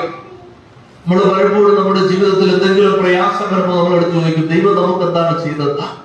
നമ്മൾ ശ്രദ്ധിക്കണം, ഓരോ പ്രഭാതത്തിലും നമ്മൾ എഴുന്നേൽക്കുന്നത് ദൈവത്തിന്റെ കൃപയാണ്. ഓരോ ദിവസവും ഉറങ്ങാൻ പോയി മരിച്ചു പോകുന്ന അനേകരുണ്ട്. ഒരു ചെറിയ അസുഖം നടന്നു പോകുമ്പോൾ ഹാർട്ട് അറ്റാക്ക് വന്ന് തീരുന്ന അനേകം ആളുകളുണ്ട്. അപ്പോൾ നമ്മൾ ചിന്തിക്കണം, ഓരോ ദിവസവും ദൈവം നമുക്ക് ഊതിയിരിക്കുന്നതായിട്ടുള്ള ശ്വാസം അത് നിലനിർത്തുന്നത് ദൈവമാണ്. അതുകൊണ്ടാണ് നമ്മൾ എന്നും ഈ ഭൂമിയിൽ ജീവിക്കുന്നത് എന്ന് നാം ചിന്തിക്കുന്നത് ഏറ്റവും അത്യന്താപേക്ഷിതമാണ്. ഇവിടെ ഇസ്രായേൽ ജനങ്ങളെ പോലെ നമ്മൾ പിറുപിറുക്കുകയാണ് എങ്കിൽ നമ്മുടെ ജീവിതത്തിലും കഷ്ടങ്ങളും പ്രയാസങ്ങളും ഉണ്ടാകുമെന്നുള്ളതിന് യാതൊരു സംശയവുമില്ല. അങ്ങനെ പ്രയാസങ്ങൾ ഉണ്ടാകുമ്പോൾ ഇവിടെ പൗലോസ് അപ്പോസ്തലൻ പറയുന്നു, നമ്മുടെ പഴയ അനുഭവത്തിൽ നിന്നും നാം പഠിക്കണമെന്ന്. റോമർക്ക് ലേഖനം 15-ാം അധ്യായത്തിന്റെ 4-ാമത്തെ വാക്യം ദൈവത്തിന്റെ വചനം പറയുന്നത്, എന്നാൽ മുന്നെഴുതിയിരിക്കുന്നതൊക്കെയും നമ്മുടെ ഉപദേശത്തിനായിട്ട് നമുക്ക് തിരുവെഴുത്തുകളാൽ ഉളവാകുന്ന സ്ഥിരതയാലും വിശ്വാസത്താലും പ്രത്യാശ ഉണ്ടാകേണ്ടതിന് തന്നെ എഴുതിയിരിക്കുന്നു. അപ്പോൾ നമ്മുടെ മുന്നത്തെ അനുഭവങ്ങളെ വെച്ച് നമ്മൾ പഠിക്കണമെന്ന് പൗലോസ് അപ്പോസ്തലൻ വളരെ വ്യക്തമായിട്ട് പറഞ്ഞിരിക്കുന്ന ഇസ്രായേൽ ജനങ്ങളുടെ ചരിത്രം നോക്കുമ്പോൾ നമുക്ക് കാണുവാൻ സാധിക്കും. പല സാഹചര്യങ്ങളും അവർ നഷ്ടപ്പെട്ടു പോകേണ്ടതായിട്ടുള്ള അവസ്ഥകൾ ഉണ്ടായിരുന്നു. ചെങ്കടലിന്റെ സമയത്ത്, ഇസ്രായേൽ ദേശത്തായിരുന്ന അവസ്ഥയില്, അതുപോലെ പല സാഹചര്യങ്ങളും. എന്നാൽ ദൈവം വളരെ ശക്തമായിട്ട് അവരെ സംരക്ഷിച്ച് വിടുവിച്ചു കൊണ്ടുവന്നു. എന്നാൽ അവർ വീണ്ടും എടുത്തെടുത്ത് ചോദിക്കുകയാണ്, ദൈവം നമ്മുടെ ജീവിതത്തിൽ എന്താണ് ചെയ്തത്? ആ സാഹചര്യത്തിലാണ് ദൈവം അവരെ ശിക്ഷിക്കുവാൻ തീരുമാനിച്ചതും അവരെ ശിക്ഷിക്കുന്നത്. അങ്ങനെ ശിക്ഷ അവരുടെ ഇടയിലേക്ക് കടന്നു ചെന്നതായിട്ടുള്ള സമയത്ത് അവർ അവിടെ കിടന്ന് നിലവിളിക്കുന്നു. മോശയുടെ അടുക്കൽ ചെന്ന് മുട്ടുമുതൽ കിടന്നുകൊണ്ട് മോശയോട് പറയുകയാണ്, അയ്യോ, നമ്മൾ ദൈവത്തിനും മോശയ്ക്കും വിരുദ്ധമായി പിറുപറുത്തു, അതുകൊണ്ടാണ് ഈ ശിക്ഷ നമുക്ക് ലഭിച്ചത്. എങ്ങനെയെങ്കിലും ഇത് നമ്മിൽ നിന്ന് മാറ്റണമേ എന്ന ഇസ്രായേൽ ജനം നിലവിളിച്ചു എന്ന് ദൈവത്തിന്റെ വചനം പറയുന്നു. സംഖ്യാപുസ്തകം 21-ാമത്തെ വാക്യം വായിക്കുമ്പോൾ നമുക്കത് കാണുവാൻ സാധിക്കും. ആകയാൽ ജനം മോശയുടെ അടുക്കൽ വന്ന്, ഞങ്ങൾ യഹോവയ്ക്കും നിനക്കും വിരോധമായി സംസാരിച്ചതിനാൽ പാപം ചെയ്തിരിക്കുന്നു. സർപ്പങ്ങളെ ഞങ്ങളുടെ ഇടയിൽ നിന്നും നീക്കുവാൻ യഹോവയോട് പ്രാർത്ഥിക്കണമെന്ന് പറഞ്ഞു. മോശ ജനത്തിനു വേണ്ടി പ്രാർത്ഥിച്ചു. ചിന്തിച്ചു നോക്കുക, മോശക്കെതിരെ പിറുപിറുത്തുകൊണ്ടിരിക്കുന്ന ജനം, മോശയെ വിളിച്ച ദൈവത്തിനെതിരെ പിറുപിറുത്തുകൊണ്ടിരിക്കുന്ന ജനം, ഈ ദൈവം മോശയിലൂടെയാണ് അവരെ നയിച്ചുകൊണ്ടുവന്നത് എന്ന്, അവരുടെ പഴയകാല ജീവിതം എപ്രകാരമായിരുന്നുവെന്നും നാം ചിന്തിക്കേണ്ടത് ഏറ്റവും അത്യന്താപേക്ഷിതമാണ്. എന്നാൽ ഇവിടെ വീണ്ടും പ്രതിസന്ധിയുടെ നടുവിലായി അവർ അയ്യം വിളിക്കുമ്പോൾ മോശ മുട്ടുമടക്കി സ്വർഗത്തിലെ ദൈവത്തോട് പ്രാർത്ഥിച്ചു. അങ്ങനെ മോശ ദൈവത്തോട് പ്രാർത്ഥിച്ചതായിട്ടുള്ള സമയത്ത് സ്വർഗത്തിലെ ദൈവത്തിന്റെ മനസ്സറിയുന്നു. ദൈവം അവരോട് കൽപ്പിക്കുന്നു, ഓക്കെ, നിങ്ങളുടെ പാപം നിങ്ങൾ ഏറ്റു പറഞ്ഞു, നിങ്ങൾക്ക് ഒരു മാനസാന്തരത്തിന്റെ അനുഭവം ഉണ്ടായി, തൽക്കാലത്തേക്കാണ് എന്ന് വളരെ വ്യക്തമായിട്ട് ദൈവത്തിനത് അറിയാം. ഈ അവസ്ഥ കടന്നു പോകുമ്പോഴും അവർ വീണ്ടും പുറവർക്കുമെന്നും ദൈവത്തിനറിയാം. എന്നിട്ടും ദൈവം അവരോട് മനസ്സലിവ് കാണിച്ചു, അവരോട് പറഞ്ഞു, മോശയോട് കൽപ്പിച്ചു. അതിന്റെ 8-ാമത്തെ വാക്യം നമുക്ക് വായിക്കാം. സംഖ്യാപുസ്തകം 21-ാമത്തെ വാക്യം. മോശയോട് ഒരു അഗ്നിസർപ്പത്തെ ഉണ്ടാക്കി കൊടിമരത്തിന്മേൽ തൂക്കുക, കടി കേൾക്കുന്നവൻ ആരെങ്കിലും അതിനെ നോക്കിയാൽ ജീവിക്കും എന്ന് പറഞ്ഞു. ഇവിടെ ദൈവം അവർക്കൊരു ഉപാധി വെച്ചു കൊടുക്കുന്നു. ദൈവം അവരോട് പറയുകയാണ്, ഒരു അഗ്നി സർപ്പത്തെ ഉണ്ടാക്കി കൊടിമരത്തിന്റെ മുകളിൽ തൂക്കുക. ആരെങ്കിലും അതിലേക്ക് നോക്കുകയാണെങ്കിൽ, അല്ലെങ്കിൽ പാമ്പിന്റെ കടി കൊണ്ട് ആരെങ്കിലും അതിലേക്ക് നോക്കുകയാണെങ്കിൽ തീർച്ചയായിട്ടും അവർക്ക് രക്ഷ ഉണ്ടാകുമെന്ന് സ്വർഗത്തിലെ ദൈവം അവരോട് കൽപ്പിക്കുന്നു. ഇവിടെ നമ്മൾ ചിന്തിക്കേണ്ടതായിട്ടുള്ള ചില കാര്യങ്ങളുണ്ട്. നമുക്കറിയാം, പല സാഹചര്യങ്ങളിലും പ്രതിസന്ധികൾ ഉണ്ടാകുന്നതായിട്ടുള്ള സമയത്ത് ദൈവം അതിനെ മാറ്റിക്കൊടുക്കുവാൻ പ്രാപ്തനാണ്. അങ്ങനെ ദൈവം ചെയ്യുന്നതായിട്ടും നമുക്ക് കാണുവാൻ സാധിക്കും. ഇപ്പോ ഫറവോൻ അവിടെ നിന്നും ഇസ്രായേൽ ജനങ്ങളെ വെടിവെക്കുവാൻ അവർക്ക് മനസ്സില്ലാതിരിക്കുന്നതായിട്ടുള്ള വേളയില്ല. ദൈവം മോശയോട് കൽപ്പിക്കുകയാണ്, നീ ഫറവോന്റെ അടുത്ത് ചെന്നിട്ട് ഫറവോനോട് പറയണം, ഇസ്രായേൽ ജനങ്ങളെ ഇസ്രായേൽ ദേശത്ത് നിന്നും വെടിവെച്ചു കൊടുക്കണം എന്ന്. മോശ പോയി പറയുന്നു. എന്നാൽ ഫറവോൻ അത് കേൾക്കുന്നില്ല. ഫറവോൻ പറയുന്നു, പറ്റില്ല, നീ സമയം മെനക്കെടുത്താതെ പോകുവാൻ മോശയോട് പറയുകയാണ്. ആ സമയത്ത് സ്വർഗത്തിലെ ദൈവം അവരുടെ ഇടയിലേക്ക് 10 ബാധകളെ അയക്കുന്നതായിട്ട് കാണാൻ സാധിക്കും. 1-ാമത്തെ ബാധ കടന്നു വരുന്നു. ഫറവോൻ പേടിക്കുന്നു. മോശയുടെ അടുത്ത് വന്നിട്ട് പറയുന്നു, അയ്യോ, ഇത് നീക്കണമെന്ന് ദൈവം മോശ ദൈവത്തോട് കൽപ്പിക്കുന്നു. ആ ദൈവം ആ ബാധയെ നീക്കിക്കളയുന്നു. 2-ാമത്തെ ബാധ വരുന്നു. ഫറവോൻ വീണ്ടും മോശയോട് കൽപ്പിക്കുന്നു, ആ ബാധയെ നീക്കി തരണമെന്ന്. മോശ ദൈവത്തോട് പ്രാർത്ഥിക്കുന്നു. ദൈവം 2-ാമത്തെ ബാധയെ നീക്കി കൊടുക്കുന്നു. എന്നാൽ ഈ സമയത്ത് മോശയോട് ഫറവോന്റെ ഹൃദയം കഠിനമാക്കി വെക്കുന്നതായിട്ട് നമുക്ക് കാണുവാൻ സാധിക്കും. ഫറവോന് ഒരു മാനസാന്തരത്തിന്റെ അനുഭവം ഉണ്ടാവുന്നില്ല. 3-ാമത്തെ ബാധ അയക്കുന്നു. 3-ാമത്തെ ബാധ ഏറ്റവും അസഖ്യപ്പെടുത്തുന്നതായിട്ടുള്ള വേളയിൽ ഫറവോൻ വീണ്ടും വന്ന് മോശയുടെ കാൽക്കൽ വീഴുന്നു. മോശ ദൈവത്തോട് പ്രാർത്ഥിക്കുന്നു. ദൈവം 3-ാമത്തെ ബാധയെ നീക്കുന്നു. ഫറവോൻ വീണ്ടും മനസ്സ് കഠിനമാക്കി വെക്കുന്നു. 4-ാമത്തെ. ഇവിടെ ഓരോ ബാധ വരുമ്പോഴും അവർ ദൈവത്തോട് പ്രാർത്ഥിക്കുമ്പോൾ ദൈവം അത് മാറ്റി കൊടുക്കുകയാണ് ചെയ്യുന്നത്. നായിച്ച വരുന്നു, പ്രാർത്ഥിക്കുന്നു, നായിച്ച ദൈവം മാറ്റി കൊടുക്കുന്നു. തവള വരുന്നു, പ്രാർത്ഥിക്കുന്നു, ദൈവം തവളയെ മാറ്റി കൊടുക്കുന്നു. എന്നാൽ ഇവിടെ അഗ്നി സർപ്പങ്ങൾ വന്ന് ഇസ്രായേൽ ജനങ്ങളെ കടിച്ച് അവർ മരിക്കുന്ന വേളയിൽ ദൈവം ആ അഗ്നി സർപ്പങ്ങളെ മാറ്റി കൊടുക്കുകയല്ല ചെയ്യുന്നത്. പകരം ദൈവം ഒരു താമ്ര സർപ്പത്തെ ഉയർത്തുവാൻ പറയുന്നു. അതിൽ നോക്കുന്നവൻ രക്ഷ പ്രാപിക്കും, മരിക്കാതെ ജീവിക്കുമെന്ന് ദൈവം കൽപ്പിക്കുന്നു. എന്തുകൊണ്ട് ദൈവം അഗ്നി സർപ്പങ്ങളുടെ അവരുടെ ഇടയിൽ നിന്ന് മാറ്റുക മാത്രം ചെയ്തില്ല? എന്തുകൊണ്ട് ദൈവം ഒരേ സമയത്ത് താമ്ര സർപ്പത്താൽ നോക്കിയാൽ സൗഖ്യമുണ്ടാകുമെന്ന ഉപാധി അവിടെ വെച്ചു? കാരണം ഈ അഗ്നി സർപ്പങ്ങൾ ഇസ്രായേൽ ജനങ്ങളെ കടിച്ചത് മറ്റു ചിലതിനെ പ്രദാനം ചെയ്യുന്നു എന്ന് നമുക്ക് കാണുവാൻ സാധിക്കും. വെളിപ്പാട് പുസ്തകം 12-ാം അധ്യായം അതിന്റെ 9-ാമത്തെ വാക്യം, അതുപോലെ വെളിപ്പാട് പുസ്തകം 20-ാം അധ്യായം അതിന്റെ 2-ാമത്തെ വാക്യമൊക്കെയും വായിക്കുമ്പോൾ നമുക്ക് കാണുവാൻ സാധിക്കും. ദൈവത്തിന്റെ വചനം പറയുന്നത്, ഭൂതലത്തെ മുഴുവൻ തെറ്റിച്ച് കളയുന്ന പിശാചും സാത്താനും എന്ന മഹാസർപ്പമായ പഴയ പാമ്പിനെ ഭൂമിയിലേക്ക് തള്ളിക്കളഞ്ഞു, അവന്റെ ദൂതന്മാരെയും അവനോടുകൂടെ തള്ളിക്കളഞ്ഞു എന്നാണ് ദൈവത്തിന്റെ വചനം പറയുന്നത്. അതായത് ഈ സർപ്പങ്ങൾ, ഈ പാമ്പുകൾ, ഇസ്രായേൽ ജനങ്ങളെ കടിച്ചതായിട്ടുള്ള അഗ്നി സർപ്പങ്ങൾ പിശാചിനെ പ്രദാനം ചെയ്യുന്നു എന്ന് നമുക്ക് കാണുവാൻ സാധിക്കും. ഈ അഗ്നി സർപ്പത്താൽ കടിയേറ്റത് ഇസ്രായേൽ ജനങ്ങളെ അല്ലെങ്കിൽ ലോകത്തിലെ സകല ജനങ്ങളെയും പിശാച് തെറ്റിച്ചു കളയുന്നതിനെ, അവരുടെ തന്ത്രത്തിൽ അവരെ വീഴ്ത്തുന്നതിനെ പ്രദാനം ചെയ്യുന്നു എന്ന് കാണുവാൻ സാധിക്കും. ദൈവം മോശയെ വിളിച്ച് ഇസ്രായേൽ ജനങ്ങളെ ഇസ്രായേൽ ദേശത്ത് നിന്നും കൂട്ടിക്കൊണ്ടുപോകാൻ പറയുന്ന സമയത്ത് മോശ ഒരിക്കലും ദൈവത്തിന്റെ വാക്ക് കേൾക്കുന്നില്ല. മോശ ഒഴിവൊഴിവുകൾ പറയുന്നു. മോശ പറയുകയാണ്, ഞാൻ വിക്കനാണ്, എനിക്ക് ഇന്ന പ്രശ്നങ്ങളുണ്ടോ, ഞാൻ പോയി പറഞ്ഞാൽ ഇസ്രായേൽ ജനം കേൾക്കുകയില്ല, അതുകൊണ്ട് അവിടെ നിന്ന് വേറെ ആരെങ്കിലും നോക്കണമെന്ന് മോശ പറയാതെ പറയുകയാണ്. എന്നാൽ ആ സമയത്ത് ദൈവം മോശയ്ക്ക് ശക്തി കൊടുക്കുന്നു. മോശയോട് പറയുന്നു, മോശ, നീയാണ് ഇസ്രായേൽ ജനങ്ങളെ നയിക്കേണ്ടത്, അല്ലെങ്കിൽ നീയാണ് ഇസ്രായേൽ ജനങ്ങളെ വിടുവിക്കേണ്ടത്. അതിനുവേണ്ടിയാണ് ഞാൻ നിന്നെ നൈൽ നദിയിൽ നിന്നും കോരിയെടുത്തത്, അതുകൊണ്ട് നീ തന്നെ പോണമെന്ന് ദൈവം മോശയെ ശക്തിപ്പെടുത്തുന്നു. അപ്പോഴും മോശ കേൾക്കുന്നില്ല. ആ സമയത്ത് സ്വർഗത്തിലെ ദൈവം 3 അത്ഭുതങ്ങൾ പ്രവർത്തിക്കുന്നു. ഒന്നാമത്തെ അത്ഭുതം എന്ന് പറയുന്നത്, മോശയുടെ കയ്യിൽ ഒരു വടി ഇരിക്കുന്നു. ദൈവം മോശയോട് ചോദിച്ചു, നിന്റെ കയ്യിൽ എന്താണ് എന്ന്. ആ സമയത്ത് മോശ പറയുന്ന ഒരു വടിയാണ് എന്ന്. അത് നിലത്തിടുവാൻ പറഞ്ഞു. അത് നിലത്തിട്ടപ്പോൾ അത് സർപ്പമായി തീർന്നു. അതിനർത്ഥം മോശയുടെ കൈവശമിരിക്കുന്ന സ്വഭാവം തന്നെ സാത്താന്റെ സ്വഭാവമാണ്. ആ പ്രവൃത്തിയാണ് മോശ കൊണ്ടു നടക്കുന്നത്. അതുകൊണ്ടാണ് ദൈവം ഇത്രയും പറഞ്ഞിട്ട് മോശ കേൾക്കാത്തതെന്ന് ദൈവം കാണിച്ചു കൊടുക്കുന്ന. മോശ വടി താഴെ ഇട്ടു, പാമ്പായി തീർന്നു. മോശ പേടിച്ചു ഓടിപ്പോകുന്നു. ആ സമയത്ത് ദൈവം പറയുന്നു, എന്റെ വാലിൽ പിടിച്ചെടുക്കുവാൻ. അത് വാലിൽ പിടിച്ചെടുത്തു. അത് വീണ്ടും വടിയായിട്ട് തന്നെ മോശയുടെ കയ്യിൽ നിൽക്കുന്നു. ഇതിൽ നിന്നും ദൈവം മോശയെ പഠിപ്പിക്കുന്നത്, ഈ ലോകത്തിന്റെ അധിപതി എന്ന് പറയുന്നത് പിശാചാണ്. പിശാചിന്റെ അധിനിവേശത്തിലാണ് ഇസ്രായേൽ ജനം കിടക്കുന്നത്. അവരെ വിടുവിക്കേണ്ടതിന്റെ ഉത്തരവാദിത്വം നിനക്കാണുള്ളത്. അതുപോലെ തന്നെ മരുഭൂമിയിൽ ഈ അഗ്നി സർപ്പങ്ങൾ ഇസ്രായേൽ ജനങ്ങളെ കടിച്ചത് ഈ ലോകത്തിന്റെ അധിപതിയായിരിക്കുന്ന പിശാചിന്റെ ആക്രമണം എപ്പോഴും അവർക്ക് ഉണ്ടാകുന്നു എന്നതിനെ പ്രദാനം ചെയ്യുന്നുവെന്ന് നമുക്ക് കാണുവാൻ സാധിക്കും. അതുപോലെ തന്നെ ഈ അഗ്നി സർപ്പങ്ങൾ ഇസ്രായേൽ ജനങ്ങളുടെ ഇടയിൽ ഉണ്ടായത് ഈ പിശാചിന്റെ അധീനതയെ പ്രദാനം ചെയ്യുന്നു എന്ന് കാണുവാൻ സാധിക്കും. എന്നാൽ ദൈവം പാപത്തിൽ നിന്നും മോചനം നൽകുവാൻ തന്റെ പുത്രനെ കാൽവരിയിൽ നൽകുന്നത് പോലെ ഇവിടെ താമ്ര സർപ്പത്തെ നൽകുന്നു. നമുക്കറിയാം, ആ താമ്ര സർപ്പത്തെ വിശ്വാസത്തോടെ നോക്കുന്നവർക്കാണ് രക്ഷ എന്ന് നമുക്ക് കാണുവാൻ സാധിക്കും. ആരെങ്കിലും വിശ്വാസത്തോടുകൂടെ താമ്ര സർപ്പത്തെ നോക്കിയാൽ അവർക്ക് രക്ഷ പ്രാപിക്കുവാൻ സാധിക്കും. ആരെങ്കിലും ദൈവത്തിന്റെ വാക്ക് അവഗണിച്ച് തിരിഞ്ഞു കടന്നാൽ ആ വ്യക്തി മരിച്ചു പോകാം. ഇവിടെ അതുകൊണ്ടാണ് സ്വർഗത്തിലെ ദൈവം നിക്കോദെമോസിനോട് പറയുന്നത്, മരുഭൂമിയിൽ സർപ്പത്തെ മോശ ഉയർത്തിയതുപോലെ മനുഷ്യപുത്രനെയും ഉയർത്തേണ്ടതാകുന്ന.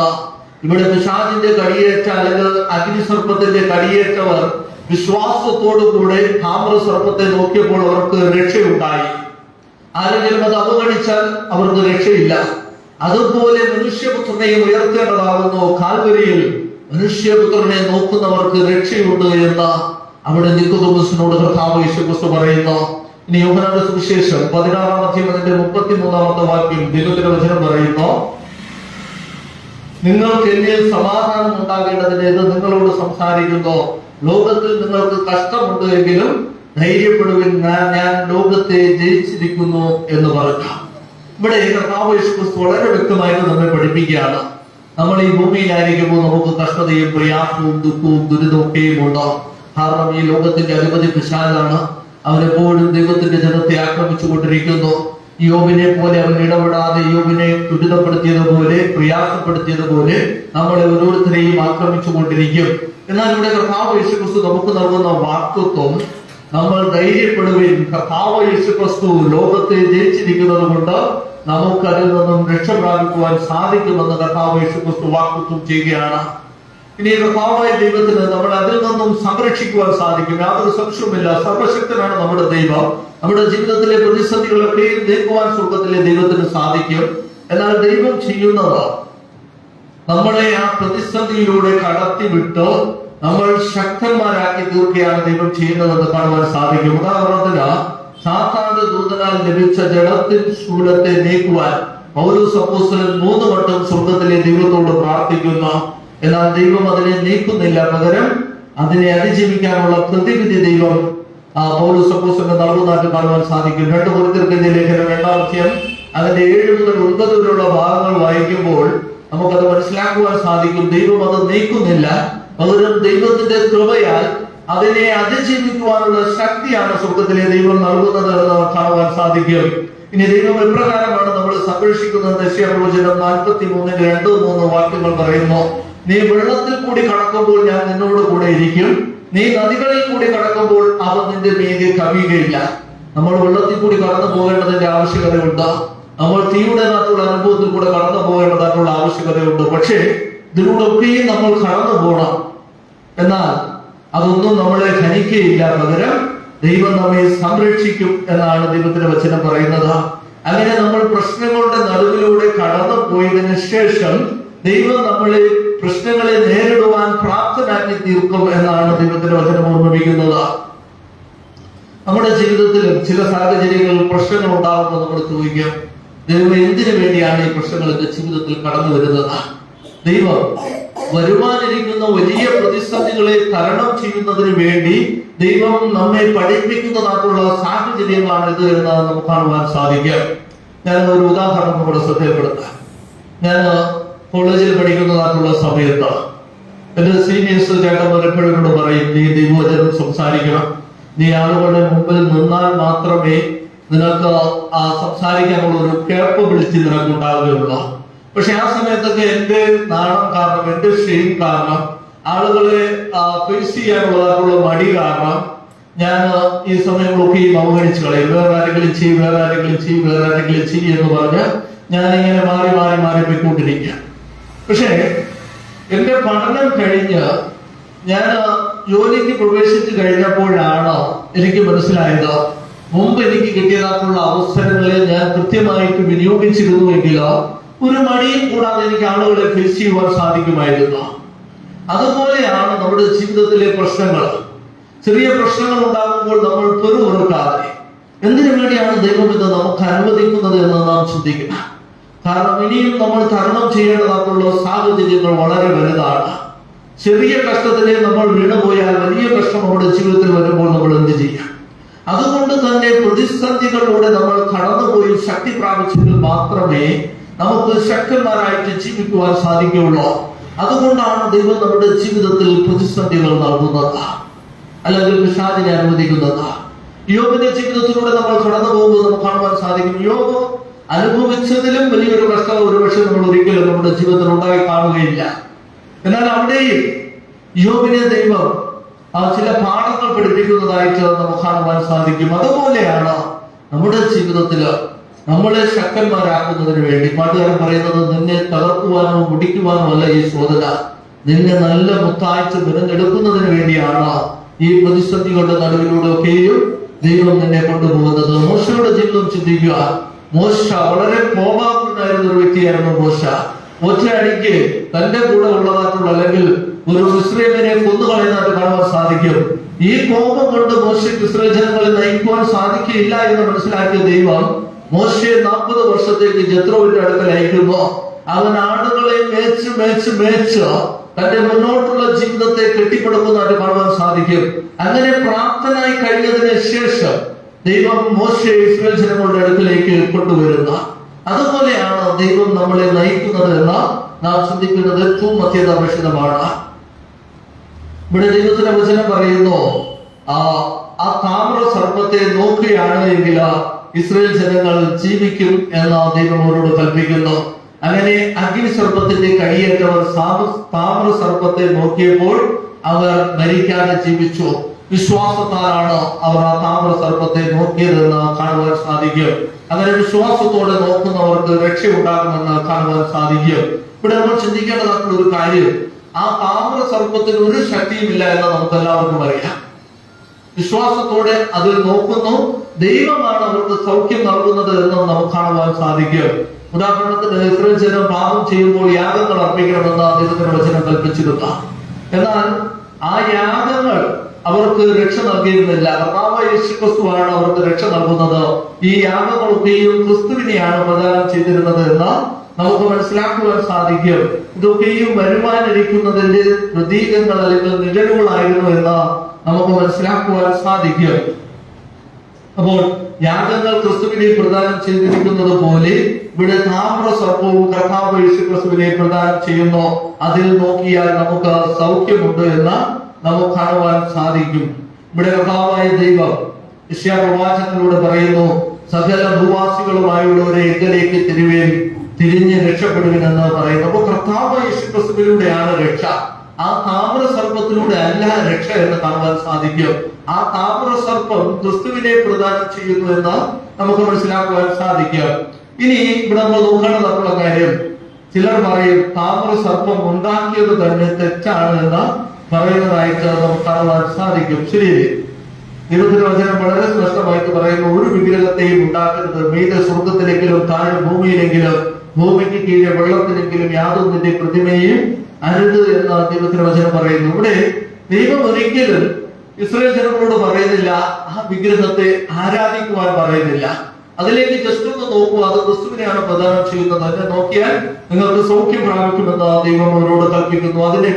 അതിനെ ആരാധിക്കുവാൻ ദൈവം ഒരിക്കലും പറയുന്നില്ല. എന്നാൽ വിഗ്രഹത്തെ ഉണ്ടാക്കുന്നത് തന്നെ തെറ്റാണ് എന്ന് നമുക്ക് മനസ്സിലാക്കുവാൻ സാധിക്കും. എന്നാൽ ഇവിടെ ചില ഉദാഹരണങ്ങൾ നമ്മൾ നോക്കുമ്പോൾ ദൈവം കൽപ്പനയിലൂടെ പറയുന്നു കൊല ചെയ്യരുത് എന്ന്.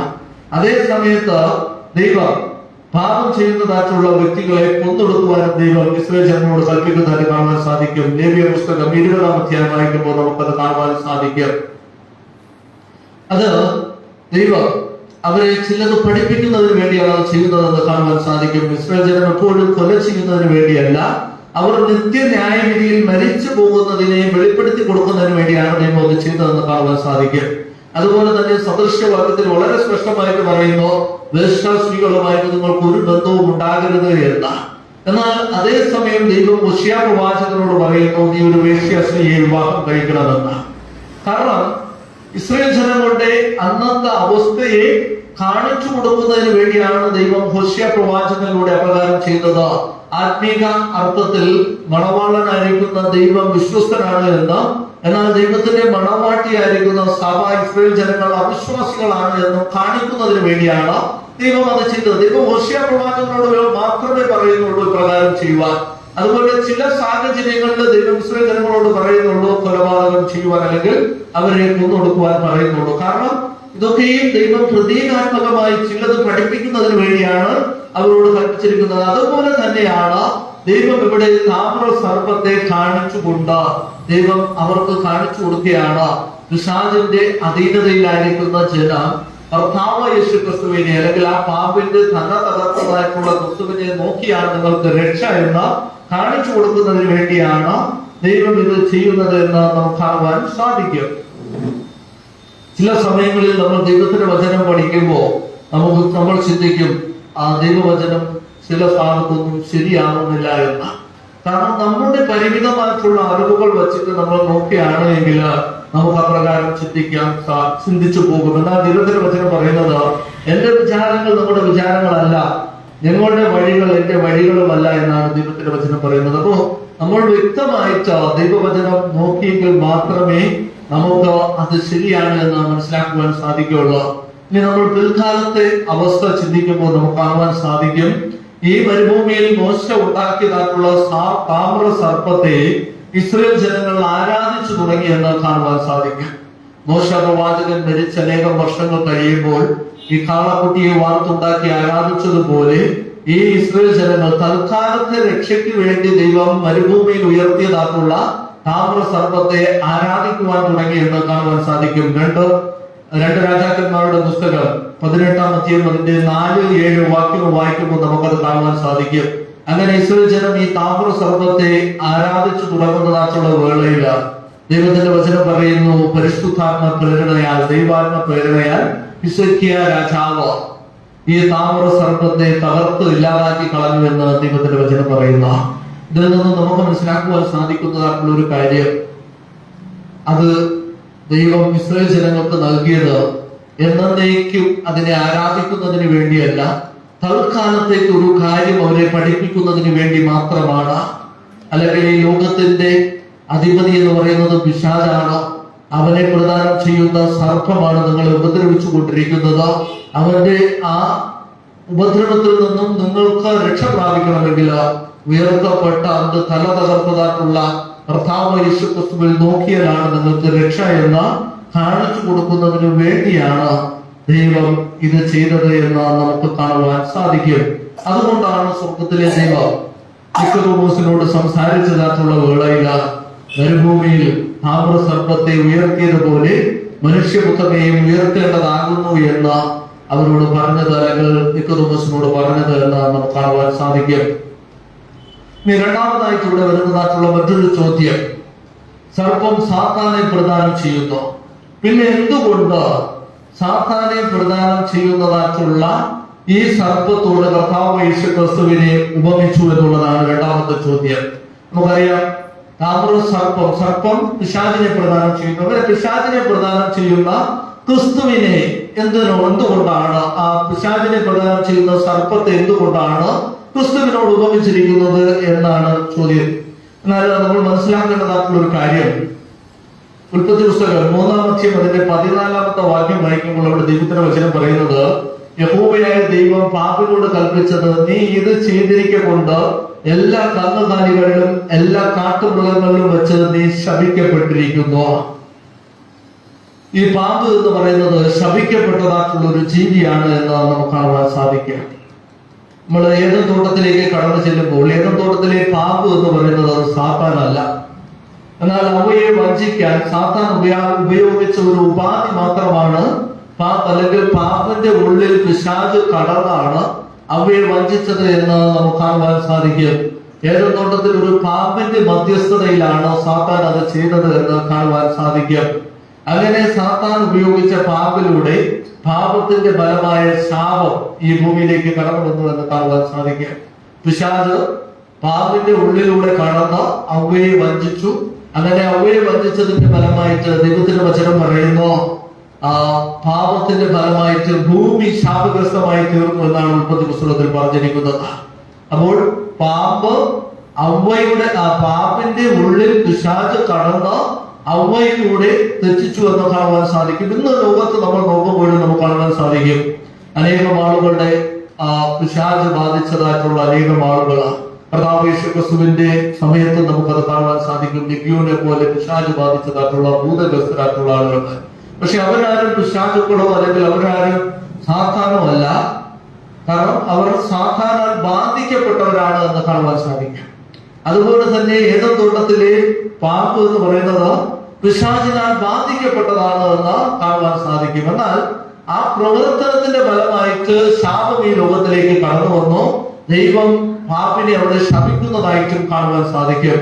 അങ്ങനെ പാപത്തിന്റെ ഫലമായിട്ട് ലോകത്ത് ശാപമുണ്ടായി എന്ന് കാണുവാൻ സാധിക്കും. എന്നാൽ ആ ശാപത്തെ നീക്കുന്നതിന് വേണ്ടി കർത്താവ് യേശു ക്രിസ്തു കടന്നു വന്നു എന്ന് കാണുവാൻ സാധിക്കും. ആ ക്രിസ്തു ഈ ലോകത്തിന്റെ മുഴുവൻ പാപങ്ങളെയും ചുമന്നുകൊണ്ട് ആ ശാപത്തിൽ നിന്നും നമ്മെ വീണ്ടെടുത്തു എന്ന് കാണുവാൻ സാധിക്കും. അങ്ങനെ കർത്താവായ യേശു ക്രിസ്തു ക്രൂശിൽ തൂങ്ങിയതിനെ കുറിച്ച് പൗലോസ് അപ്പോസ്തലൻ പറയുന്നത്, ഗലാത്യർക്ക് ലേഖനം 3-ാം അധ്യായം അതിന്റെ 13-ാമത്തെ വാക്യം ദൈവത്തിന്റെ വചനം പറയുന്നു, മരത്തിൽ തൂങ്ങുന്നവനെല്ലാം ശപിക്കപ്പെട്ടവനെന്ന് എഴുതിയിരിക്കുന്നത് പോലെ ക്രിസ്തു നമുക്ക് വേണ്ടി ശാപമായി തീർന്നു. പാപിന്റെ പ്രവർത്തനത്താൽ അല്ലെങ്കിൽ പാപിലൂടെ ഈ ഭൂമിയിലേക്ക് കടന്നു വന്ന ശാപം നീക്കുന്നതിന് വേണ്ടി കർത്താവ് യേശു ക്രിസ്തു നമുക്കെല്ലാവർക്കും ശാപമായി തീർന്നു എന്നതിനെ കാണിക്കുന്നതിന് വേണ്ടിയാണ് ഇവിടെ ഈ ഒരു പ്രവർത്തനം അല്ലെങ്കിൽ ഈ താമ്ര സർപ്പത്തിലൂടെ ദൈവം നമുക്ക് കാണിച്ചു തരുന്നത് എന്ന് കാണുവാൻ സാധിക്കും. സാധാരണ മാധ്യമമായി പാപ പ്രവർത്തിച്ചതിന്റെ ഫലമായിട്ട് പാപത്തിന്റെ ഫലമായ ശാപം ഈ ലോകത്തിൽ കൊണ്ടുവന്നപ്പോൾ ക്രിസ്തു ദൈവത്തിന്റെ മാധ്യമമായി പ്രവർത്തിച്ച് നമുക്കായി ശാപമായി തീർന്ന് പാപത്തിന്റെ ശമ്പളമായ ശാപത്തെ ക്രൂശിൽ വഹിച്ചു.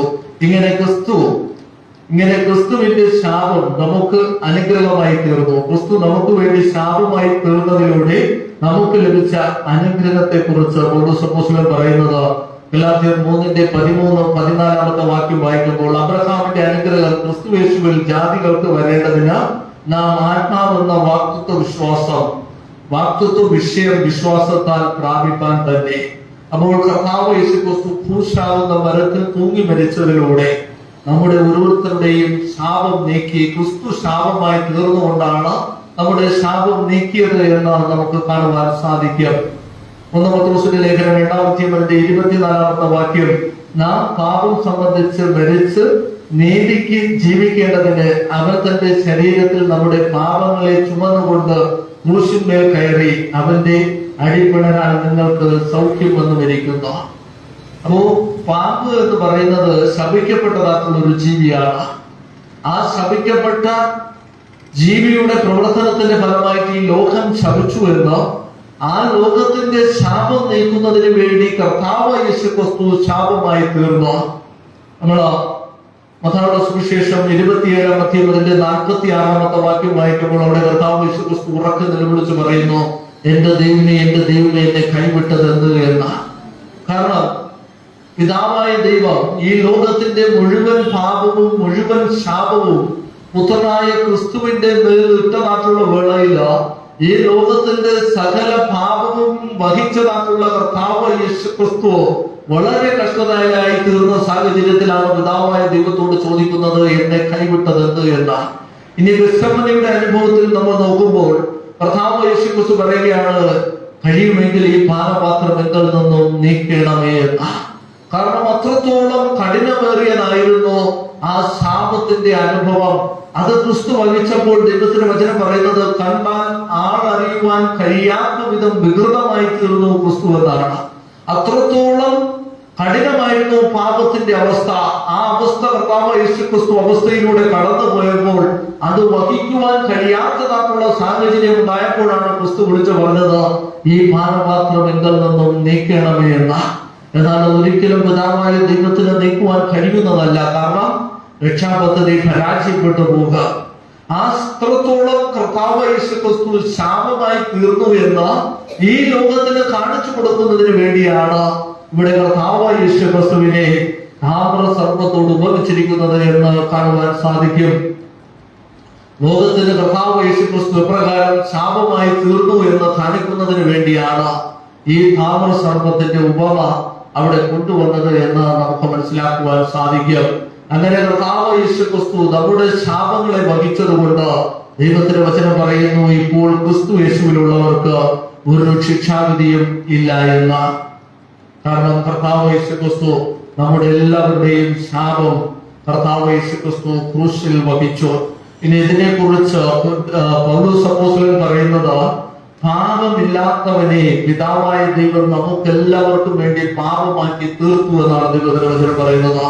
ശാപമില്ലാത്തതായിട്ടുള്ള ദൈവം നമ്മുടെ എല്ലാവരുടെയും പാപം ഏറ്റുവാങ്ങി ക്രൂശിൽ മരിച്ചതിലൂടെ പാപമില്ലാത്ത ദൈവം നമുക്കെല്ലാവർക്കും വേണ്ടി പാപമായി തീർന്നു എന്നാണ് ഇവിടെ ദൈവത്തിന്റെ വചനം പറയുന്നത്. അങ്ങനെ കർത്താവായ യേശുക്രിസ്തു താമ്രസർപ്പത്തിന്റെ ചരിത്ര സംഭവം എടുത്തു പറഞ്ഞുകൊണ്ട് നിക്കോദോമസിനോട് പറയുകയാണ്, മോശ മരുഭൂമിയിൽ സർപ്പത്തെ ഉയർത്തിയതുപോലെ മനുഷ്യപുത്രനെയും ഉയർത്തേണ്ടതാകുന്നു. അവനിൽ വിശ്വസിക്കുന്ന ഏവനും നിത്യജീവൻ പ്രാപിക്കേണ്ടതിന് തന്നെ. തന്റെ ഏകജാതനായ പുത്രനിൽ വിശ്വസിക്കുന്ന ഏവനും നശിച്ചു പോകാതെ നിത്യജീവൻ പ്രാപിക്കേണ്ടതിന് ദൈവം അവനെ നൽകുവാൻ തക്കവണ്ണം ലോകത്തെ സ്നേഹിച്ചു. ദൈവം തന്റെ പുത്രനെ ലോകത്തിൽ അയച്ചത് ലോകത്തെ വിധിപ്പാനല്ല, ലോകം അവനാൽ രക്ഷിക്കപ്പെടുവാൻ അത്രേ. അവനിൽ വിശ്വസിക്കുന്നവർക്ക് ന്യായവിധിയില്ല. വിശ്വസിക്കാത്തവർക്ക് ദൈവത്തിന്റെ ഏകജാതനായ പുത്രന്റെ നാമത്തിൽ വിശ്വസിക്കാത്തത് കൊണ്ട് ന്യായവിധി വന്നു കഴിഞ്ഞു എന്നാണ് ദൈവത്തിന്റെ വചനം പറയുന്നത്. ആ ക്രിസ്തുവിൽ വിശ്വസിക്കുന്നതിലൂടെ നമ്മുടെ ന്യായവിധി ഇല്ല, അല്ലെങ്കിൽ നമ്മുടെ ന്യായവിധിയെ ദൈവം വഹിച്ചു എന്ന ദൈവത്തിന്റെ വചനം ഓർമ്മിപ്പിക്കുന്നു. അവസാനമായി ഒരു ഭാഗം കൂടി നമ്മുടെ ശ്രദ്ധയിൽപ്പെടുത്തി ഞാനത് അവസാനിപ്പിക്കുവാൻ ആഗ്രഹിക്കുകയാണ്. ഇവിടെ മോശ മരുഭൂമിയിൽ ഉയർത്തിയത് താമ്ര സർപ്പമാണ് എന്ന് നമുക്ക് കാണുവാൻ സാധിക്കും. താമ്ര തിരുവചനത്തിൽ എന്തിനെ പ്രദാനം ചെയ്യുന്നു എന്നുകൂടി നമുക്ക് ചിന്തിച്ച് നമുക്ക് ഈ ഭാഗം അവസാനിപ്പിക്കാം. സ്വർഗത്തിലെ ദൈവം മോശ പ്രവാചകനോട് വിശുദ്ധ മന്ദിരം ഉണ്ടാക്കുവാൻ പറഞ്ഞതായിട്ടുള്ള വേളയില് ആ വിശുദ്ധ മന്ദിരത്തിന് വ്യത്യസ്തമായിട്ടുള്ള നിറങ്ങൾ നൽകണമെന്ന് അവിടെ പറഞ്ഞിരിക്കുന്നതായിട്ട് കാണുവാൻ സാധിക്കും. അല്ലെങ്കിൽ വ്യത്യസ്തമായിട്ടുള്ള കാര്യങ്ങൾ കൊണ്ടാണ് മോശെ പ്രവാചകൻ വിശുദ്ധ മന്ദിരം, ദൈവത്തിന്റെ ആലയം പണിതത് എന്ന് കാണുവാൻ സാധിക്കും. അതിൽ താമ്രം അല്ലെങ്കിൽ ചെമ്പുണ്ടായിരുന്നു, പിച്ചള ഉണ്ടായിരുന്നു, വെള്ളി ഉണ്ടായിരുന്നു, സ്വർണം ഉണ്ടായിരുന്നു, അൽക്കേഷ്യ മരം ഉണ്ടായിരുന്നു, തഹശുത്തോൽ ഉണ്ടായിരുന്നു, ധൂമ്രവർണ്ണം ഉണ്ടായിരുന്നു, നീല നിറം ഉണ്ടായിരുന്നു, ആട്ടിൻപോലിന്റെ തോലുണ്ടായിരുന്നു, അതുപോലെ കടും ചുവപ്പ് നിറം. ഇങ്ങനെ അനേകം കാര്യങ്ങൾ കൊണ്ടാണ് ആ വിശുദ്ധ മന്ദിരം ഉണ്ടാക്കിയതെന്ന് നമുക്ക് കാണുവാൻ സാധിക്കും. ഇതൊക്കെയും ഓരോന്നിനെ പ്രദാനം ചെയ്യുന്നു എന്ന് നമുക്ക് മനസ്സിലാക്കുവാൻ സാധിക്കും. ഇനി ഈ താമ്രം എന്തിനെ പ്രദാനം ചെയ്യുന്നു എന്ന് ചോദിച്ചാൽ, തന്റെ ദർശനത്തിൽ ദാനിയേൽ പ്രവാചകനും വെളിപ്പാടുകാരനായ യോഹന്നാൻ കർത്താവായ യേശുക്രിസ്തുവിനെ കാണുമ്പോൾ ക്രിസ്തുവിന്റെ കാലും കൈയും താമ്രമായിരുന്നു, വെള്ളത്തിന് സദൃശ്യമെന്നാണ് മലയാളം ട്രാൻസ്ലേഷനിൽ പറഞ്ഞിരിക്കുന്നത്. എന്നാൽ അതിന്റെ ഇംഗ്ലീഷ് ട്രാൻസ്ലേഷൻ വായിക്കുമ്പോൾ അവിടെ ബ്രാസ് എന്നാണ് ഉപയോഗിച്ചിരിക്കുന്നത്, ബ്രാസ് എന്നാണ് പറഞ്ഞിരിക്കുന്നത്. അതിനർത്ഥം താമ്രം എന്ന് നമുക്ക് കാണുവാൻ സാധിക്കും. വെളിപാട് പുസ്തകം 1-ാം അധ്യായത്തിന്റെ 15-ാമത്തെ വാക്യവും ദാനിയേൽ പ്രവചനം 10-ാം അധ്യായത്തിന്റെ 6-ാമത്തെ വാക്യമൊക്കെയും വായിക്കുമ്പോൾ നമുക്കത് കാണുവാൻ സാധിക്കും.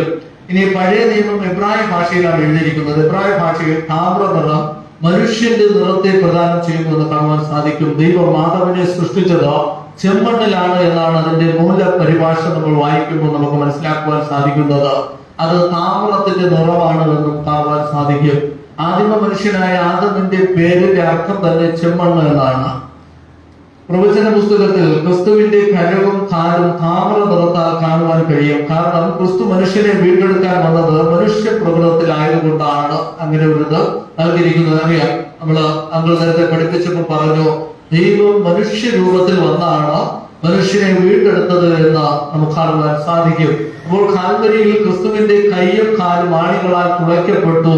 അതിലൂടെയാണ് മാനവകുലത്തിന് രക്ഷ വന്നത്. അതുകൊണ്ടാണ് പ്രവചന ഭാഷയിൽ പറയുകയാണെങ്കിൽ മനുഷ്യ പ്രകൃതമുള്ള കരങ്ങളാലും കാലുകളാലും മനുഷ്യനെ ദൈവം വീണ്ടെടുത്തു.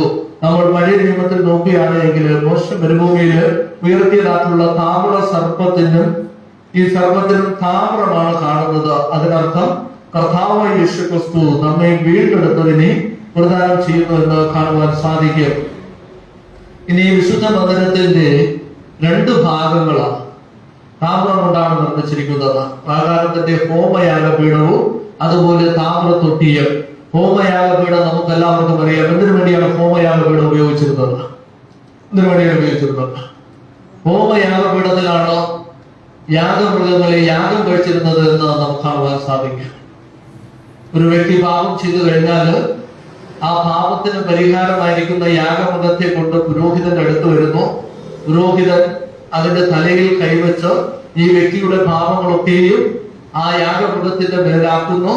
അതിനുശേഷം പുരോഹിതൻ ഈ വ്യക്തിയെ കൊണ്ട് തന്നെ ആടിനെ അർപ്പിക്കുന്നു. അതിനുശേഷം ആടിന്റെ രക്തം ഈ ഹോമയാഗപീഠത്തിലാണ് ചെയ്യുന്നത് എന്ന് കാണുവാൻ സാധിക്കും. ഹോമയാഗപീഠം യാഗത്തിനുള്ള ഇടമാണ്. അതിനെ താമ്രം കൊണ്ടാണ് നിർമ്മിച്ചിരുന്നത് എന്ന് കാണുവാൻ സാധിക്കും. അതുപോലെ തന്നെ പുരോഹിതൻ കഴുകുന്നതായിട്ടുള്ള താമ്രത്തൊട്ടി, അതും ഈ താമ്രം കൊണ്ടാണ് നിർമ്മിച്ചിരുന്നത് എന്ന് കാണുവാൻ സാധിക്കും. അതിനർത്ഥം ഈ ഹോമയാഗപീഠം ക്രിസ്തുവിന്റെ യാഗത്തെ പ്രദാനം ചെയ്യുക, അതുപോലെ താമ്രത്തൊട്ടി സ്നാനത്തെ പ്രദാനം ചെയ്യുക. അപ്പോൾ നമ്മൾ യാഗപീഠത്തിലെ ക്രിസ്തുവിൽ വിശ്വസിച്ച് സ്നാനം ഏൽക്കുമ്പോഴാണ് നമുക്ക് രക്ഷയുണ്ടാകുന്നതെന്ന് നമുക്ക് കാണുവാൻ സാധിക്കും. അതാണ് ഹോമയാഗപീഠവും താമ്രത്തൊട്ടിയും പ്രദാനം ചെയ്യുന്നത്. അതുകൊണ്ടാണ് മോശെ ഉയർത്തിയ സർപ്പത്തെ താമ്രസർപ്പം താമ്രത്തിൽ ഉണ്ടാക്കിയതെന്ന്. ആ താമ്രം കർത്താവായ യേശുക്രിസ്തു പ്രതീകാത്മകമായിട്ട് വെളിപാടുകാരനായ യോഹന്നാനും ദാനിയേൽ പ്രവാചകനും കാണുമ്പോൾ ക്രിസ്തുവിന്റെ കൈയും കാലും വെള്ളോട്ടിനും സദൃശ്യം അല്ലെങ്കിൽ താമ്രവർണ്ണമായിരുന്നു എന്ന് കാണുവാൻ സാധിക്കും. അതിനർത്ഥം മനുഷ്യപുത്രനായ ക്രിസ്തു മനുഷ്യ പ്രകൃതത്തിൽ സ്വർഗത്തിലെ ദൈവം ഭൂമിയിലേക്ക് കടന്നു വന്ന മാനവകുലത്തെ രക്ഷിച്ചതാണ് എന്ന് നമുക്ക് കാണുവാൻ സാധിക്കും. അതുകൊണ്ട് നാം മനസ്സിലാക്കേണ്ടതായിട്ടുള്ള ഒരു കാര്യം, മരുഭൂമിയിൽ ഉയർത്തിയതായിട്ടുള്ള താമ്ര സർപ്പം എന്ന് പറയുന്നത് അതൊരു വിഗ്രഹമായിരുന്നില്ല. തൽക്കാലത്തേക്ക് മനുഷ്യനെ ഒരു പാഠം പഠിപ്പിക്കുന്നതിന് വേണ്ടി, ഒരു കാര്യം മനസ്സിലാക്കി കൊടുക്കുന്നതിന് വേണ്ടി പ്രതീകാത്മകമായിട്ട്, അല്ലെങ്കിൽ പിശാചിന്റെ അധീനതയിലായിരിക്കുന്ന പിശാചിന്റെ കൊത്തുകൊണ്ടോ കഷ്ടപ്പെടുന്നതായിട്ടുള്ള ജനത്തിന് ആ ക്രിസ്തുവിൽ നോക്കിയാൽ നിങ്ങൾക്ക് രക്ഷ പ്രാപിക്കുവാൻ സാധിക്കുമെന്ന്, ആ ക്രിസ്തു ലോകത്തിന്റെ മുഴുവൻ ശാപവും വഹിച്ചാണ് ക്രൂശിൽ മരിച്ചത് എന്ന് കാണിക്കുന്നതിന് വേണ്ടിയാണ് മോശെ പ്രവാചകനോട് ദൈവം താമ്രസർപ്പത്തെ ഉയർത്തിയത്. ആ താമ്രസർപ്പത്തെ പിൽക്കാലത്ത് ജനം ആരാധിക്കാൻ തുടങ്ങിയപ്പോൾ ദൈവം ഹിസ്കിയ രാജാവിലൂടെ അതിനെ നശിപ്പിച്ചു കളയുന്നതായിട്ടും നമുക്ക് കാണുവാൻ സാധിക്കും. ആ താമ്രം കർത്താവ് യേശുക്രിസ്തുവിനെ പ്രദാനം ചെയ്യുമ്പോൾ ആ ക്രിസ്തുവിനെ നമ്മുടെ ഹൃദയങ്ങളിൽ വഹിച്ചുകൊണ്ട് നിക്കോദോമോസിനോട് ദൈവം പറയുന്നു, മരുഭൂമിയിൽ താമ്രസർപ്പത്തെ ഉയർത്തിയതുപോലെ മനുഷ്യപുത്രനെയും ഉയർത്തേണ്ടതാകുന്നു. നമ്മുടെ ഹൃദയങ്ങളിൽ നമ്മൾ ആ ക്രിസ്തുവിനെ ഉയർത്തുകയാണ് എങ്കിൽ നമ്മുടെ ശാപത്തിൽ നിന്നും, നമ്മുടെ പാപത്തിൽ നിന്നും, നമ്മുടെ കഷ്ടതയിൽ നിന്നും, നമ്മുടെ പ്രയാസങ്ങളിൽ നിന്നും, നമ്മുടെ പ്രതികൂല സാഹചര്യങ്ങളിൽ നിന്നും, നമ്മുടെ പ്രതിസന്ധികളിൽ നിന്നൊക്കെയും ആ ദൈവം നമ്മെ വീണ്ടെടുക്കുമെന്നുള്ളതിന് യാതൊരു സംശയവുമില്ല. വിശ്വാസത്തോടെ ഇസ്രായേൽ ജനം ആ താമ്രസർപ്പത്തിൽ നോക്കിയപ്പോൾ അവർക്ക് രക്ഷയുണ്ടായതുപോലെ നമുക്കും വിശ്വാസത്താൽ കാൽവരിയിലെ ക്രിസ്തുവിനെ നോക്കാം. തീർച്ചയായിട്ടും നമ്മുടെ ജീവിതത്തിലും രക്ഷയുണ്ടാകുമെന്നുള്ളതിന് യാതൊരു സംശയവുമില്ല. അപ്രകാരം നമുക്ക് തീരുമാനമെടുക്കാം. ക്രിസ്തുവാകുന്ന കാൽവരിയിൽ നമുക്ക് ഓരോരുത്തർക്കും ശാപമായി തീർന്ന ക്രിസ്തുവിനെ നോക്കി നമുക്ക് നമ്മുടെ ജീവിതങ്ങളെ മുന്നോട്ട് നയിക്കാം. അതിനായി ദൈവം നമ്മെല്ലാവരെയും അനുഗ്രഹിക്കുമാറാകട്ടെ. ആമേൻ.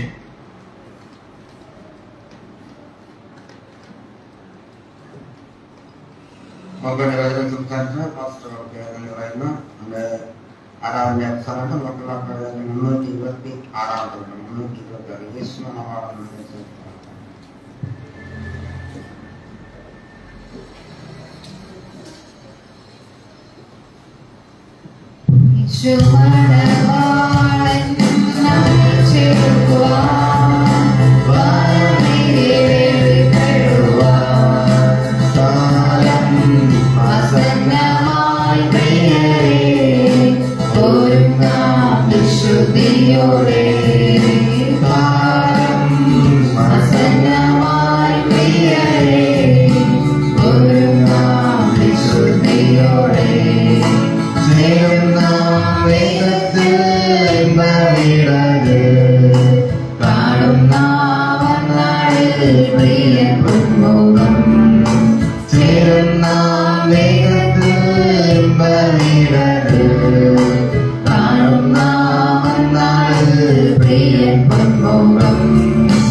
പ്രിയൻ പൊന്മുഖം ചടി ചടിയുയർക്കും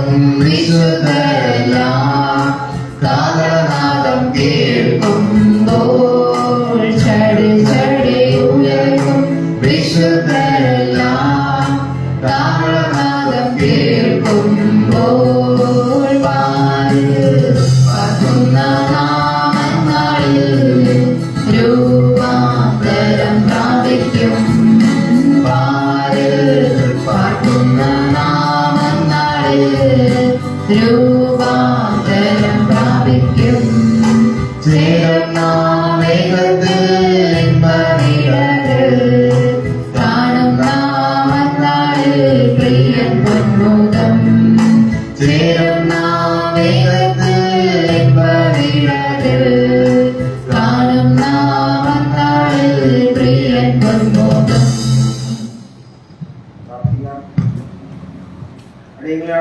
സ്നേഹിക്കാൻ പരിപാലിക്കാൻ വഴിയെടുത്തിക്കൊണ്ടിരിക്കുന്ന സ്വർഗീയവാദത്തിനുള്ളതാവേ, കഴിഞ്ഞ പ്രവർത്തന ദിവസങ്ങളെല്ലാം അടിമയുടെ നടത്തി അടികൾക്കുന്ന ദേവാലയത്തിൽ കടന്നു വരുവാനും അങ്ങേക്ക് സ്തോത്രം അർപ്പിക്കുവാനും അങ്ങയെക്കുറിച്ച് കൂടുതൽ കാര്യങ്ങൾ മനസ്സിലാക്കാനിടയാക്കിയിട്ടുള്ള കേസ് ശ്രദ്ധിക്കുന്ന എന്ന വചനം സംസാരത്തിന്റെ കേസിക്കുന്ന കുടുംബത്തിനോട് അനുഗ്രഹിക്കുവാണെന്ന് പ്രാർത്ഥിക്കുന്ന ദൈവ വരുമാന മനസ്സിലാക്കുന്നതിന്റെ പല അവസരങ്ങളിലെ രോഗങ്ങളുടെ പ്രയാസങ്ങളുടെ ബാധ്യമായ അവസരങ്ങളിൽ ഉള്ള സാമ്പത്തിക പ്രധാനങ്ങളൊക്കെ കഴിയുന്ന മറ്റുകളുണ്ട്. ദൈവം അവർക്ക് കീഴടങ്ങുന്ന ആശ്വാസപ്രദനായിരിക്കുവാണെന്ന് പ്രാർത്ഥിക്കുന്നു. അടുത്ത പ്രയാണങ്ങളുമായി കടന്നുള്ള അവസരത്തിലെ മക്കൾക്കുള്ള ദാനങ്ങളെല്ലാം പോകണമെന്ന് പ്രാർത്ഥിക്കുന്നു. നിന്റെ വചനങ്ങളെല്ലാം അനുഗ്രഹിക്കുവാണെന്ന് പ്രാർത്ഥിക്കുന്നു. ബാലാകൃഷ്ണൻ നോക്കി അവിടെ വിളിച്ചോളാൻ പ്രാർത്ഥിക്കുന്നു. വഴികളൊക്കെ കൊടുത്ത് വരകളൊക്കെ നേരാതെ മാർഗത്തെ പ്രാപ്തമുള്ള എല്ലാ സാഹചര്യങ്ങളും മാതാപിതാക്കൾക്ക് ദാനിച്ചോളാണ് പ്രാർത്ഥിക്കുന്നു. ദൈവയാണികളും നമ്മുടെ ശ്രമിച്ച നോക്കിയാണികളുടെ ജീവിതത്തിൽ പ്രായോഗികമാക്കാൻ അതനുസരിച്ച് ജീവങ്ങളെ ക്രമീകരിക്കുവാനും അങ്ങനെ വ്യാപാരം വരുമ്പോൾ അടിയങ്ങൾ എല്ലാവരും ഒത്തൊരുമിച്ച് ആ സ്വർഗഭവനത്തിനും അടിയങ്ങൾക്കുള്ള സന്തോഷിക്കാനാണെന്ന് പ്രാർത്ഥിക്കുന്നു. ചോദിച്ചാൽ മാറ്റുള്ള നന്മകളൊക്കെ നടക്കണമെന്ന് യേശു അവർക്ക് തന്നോട് രക്ഷിക്കുന്നു.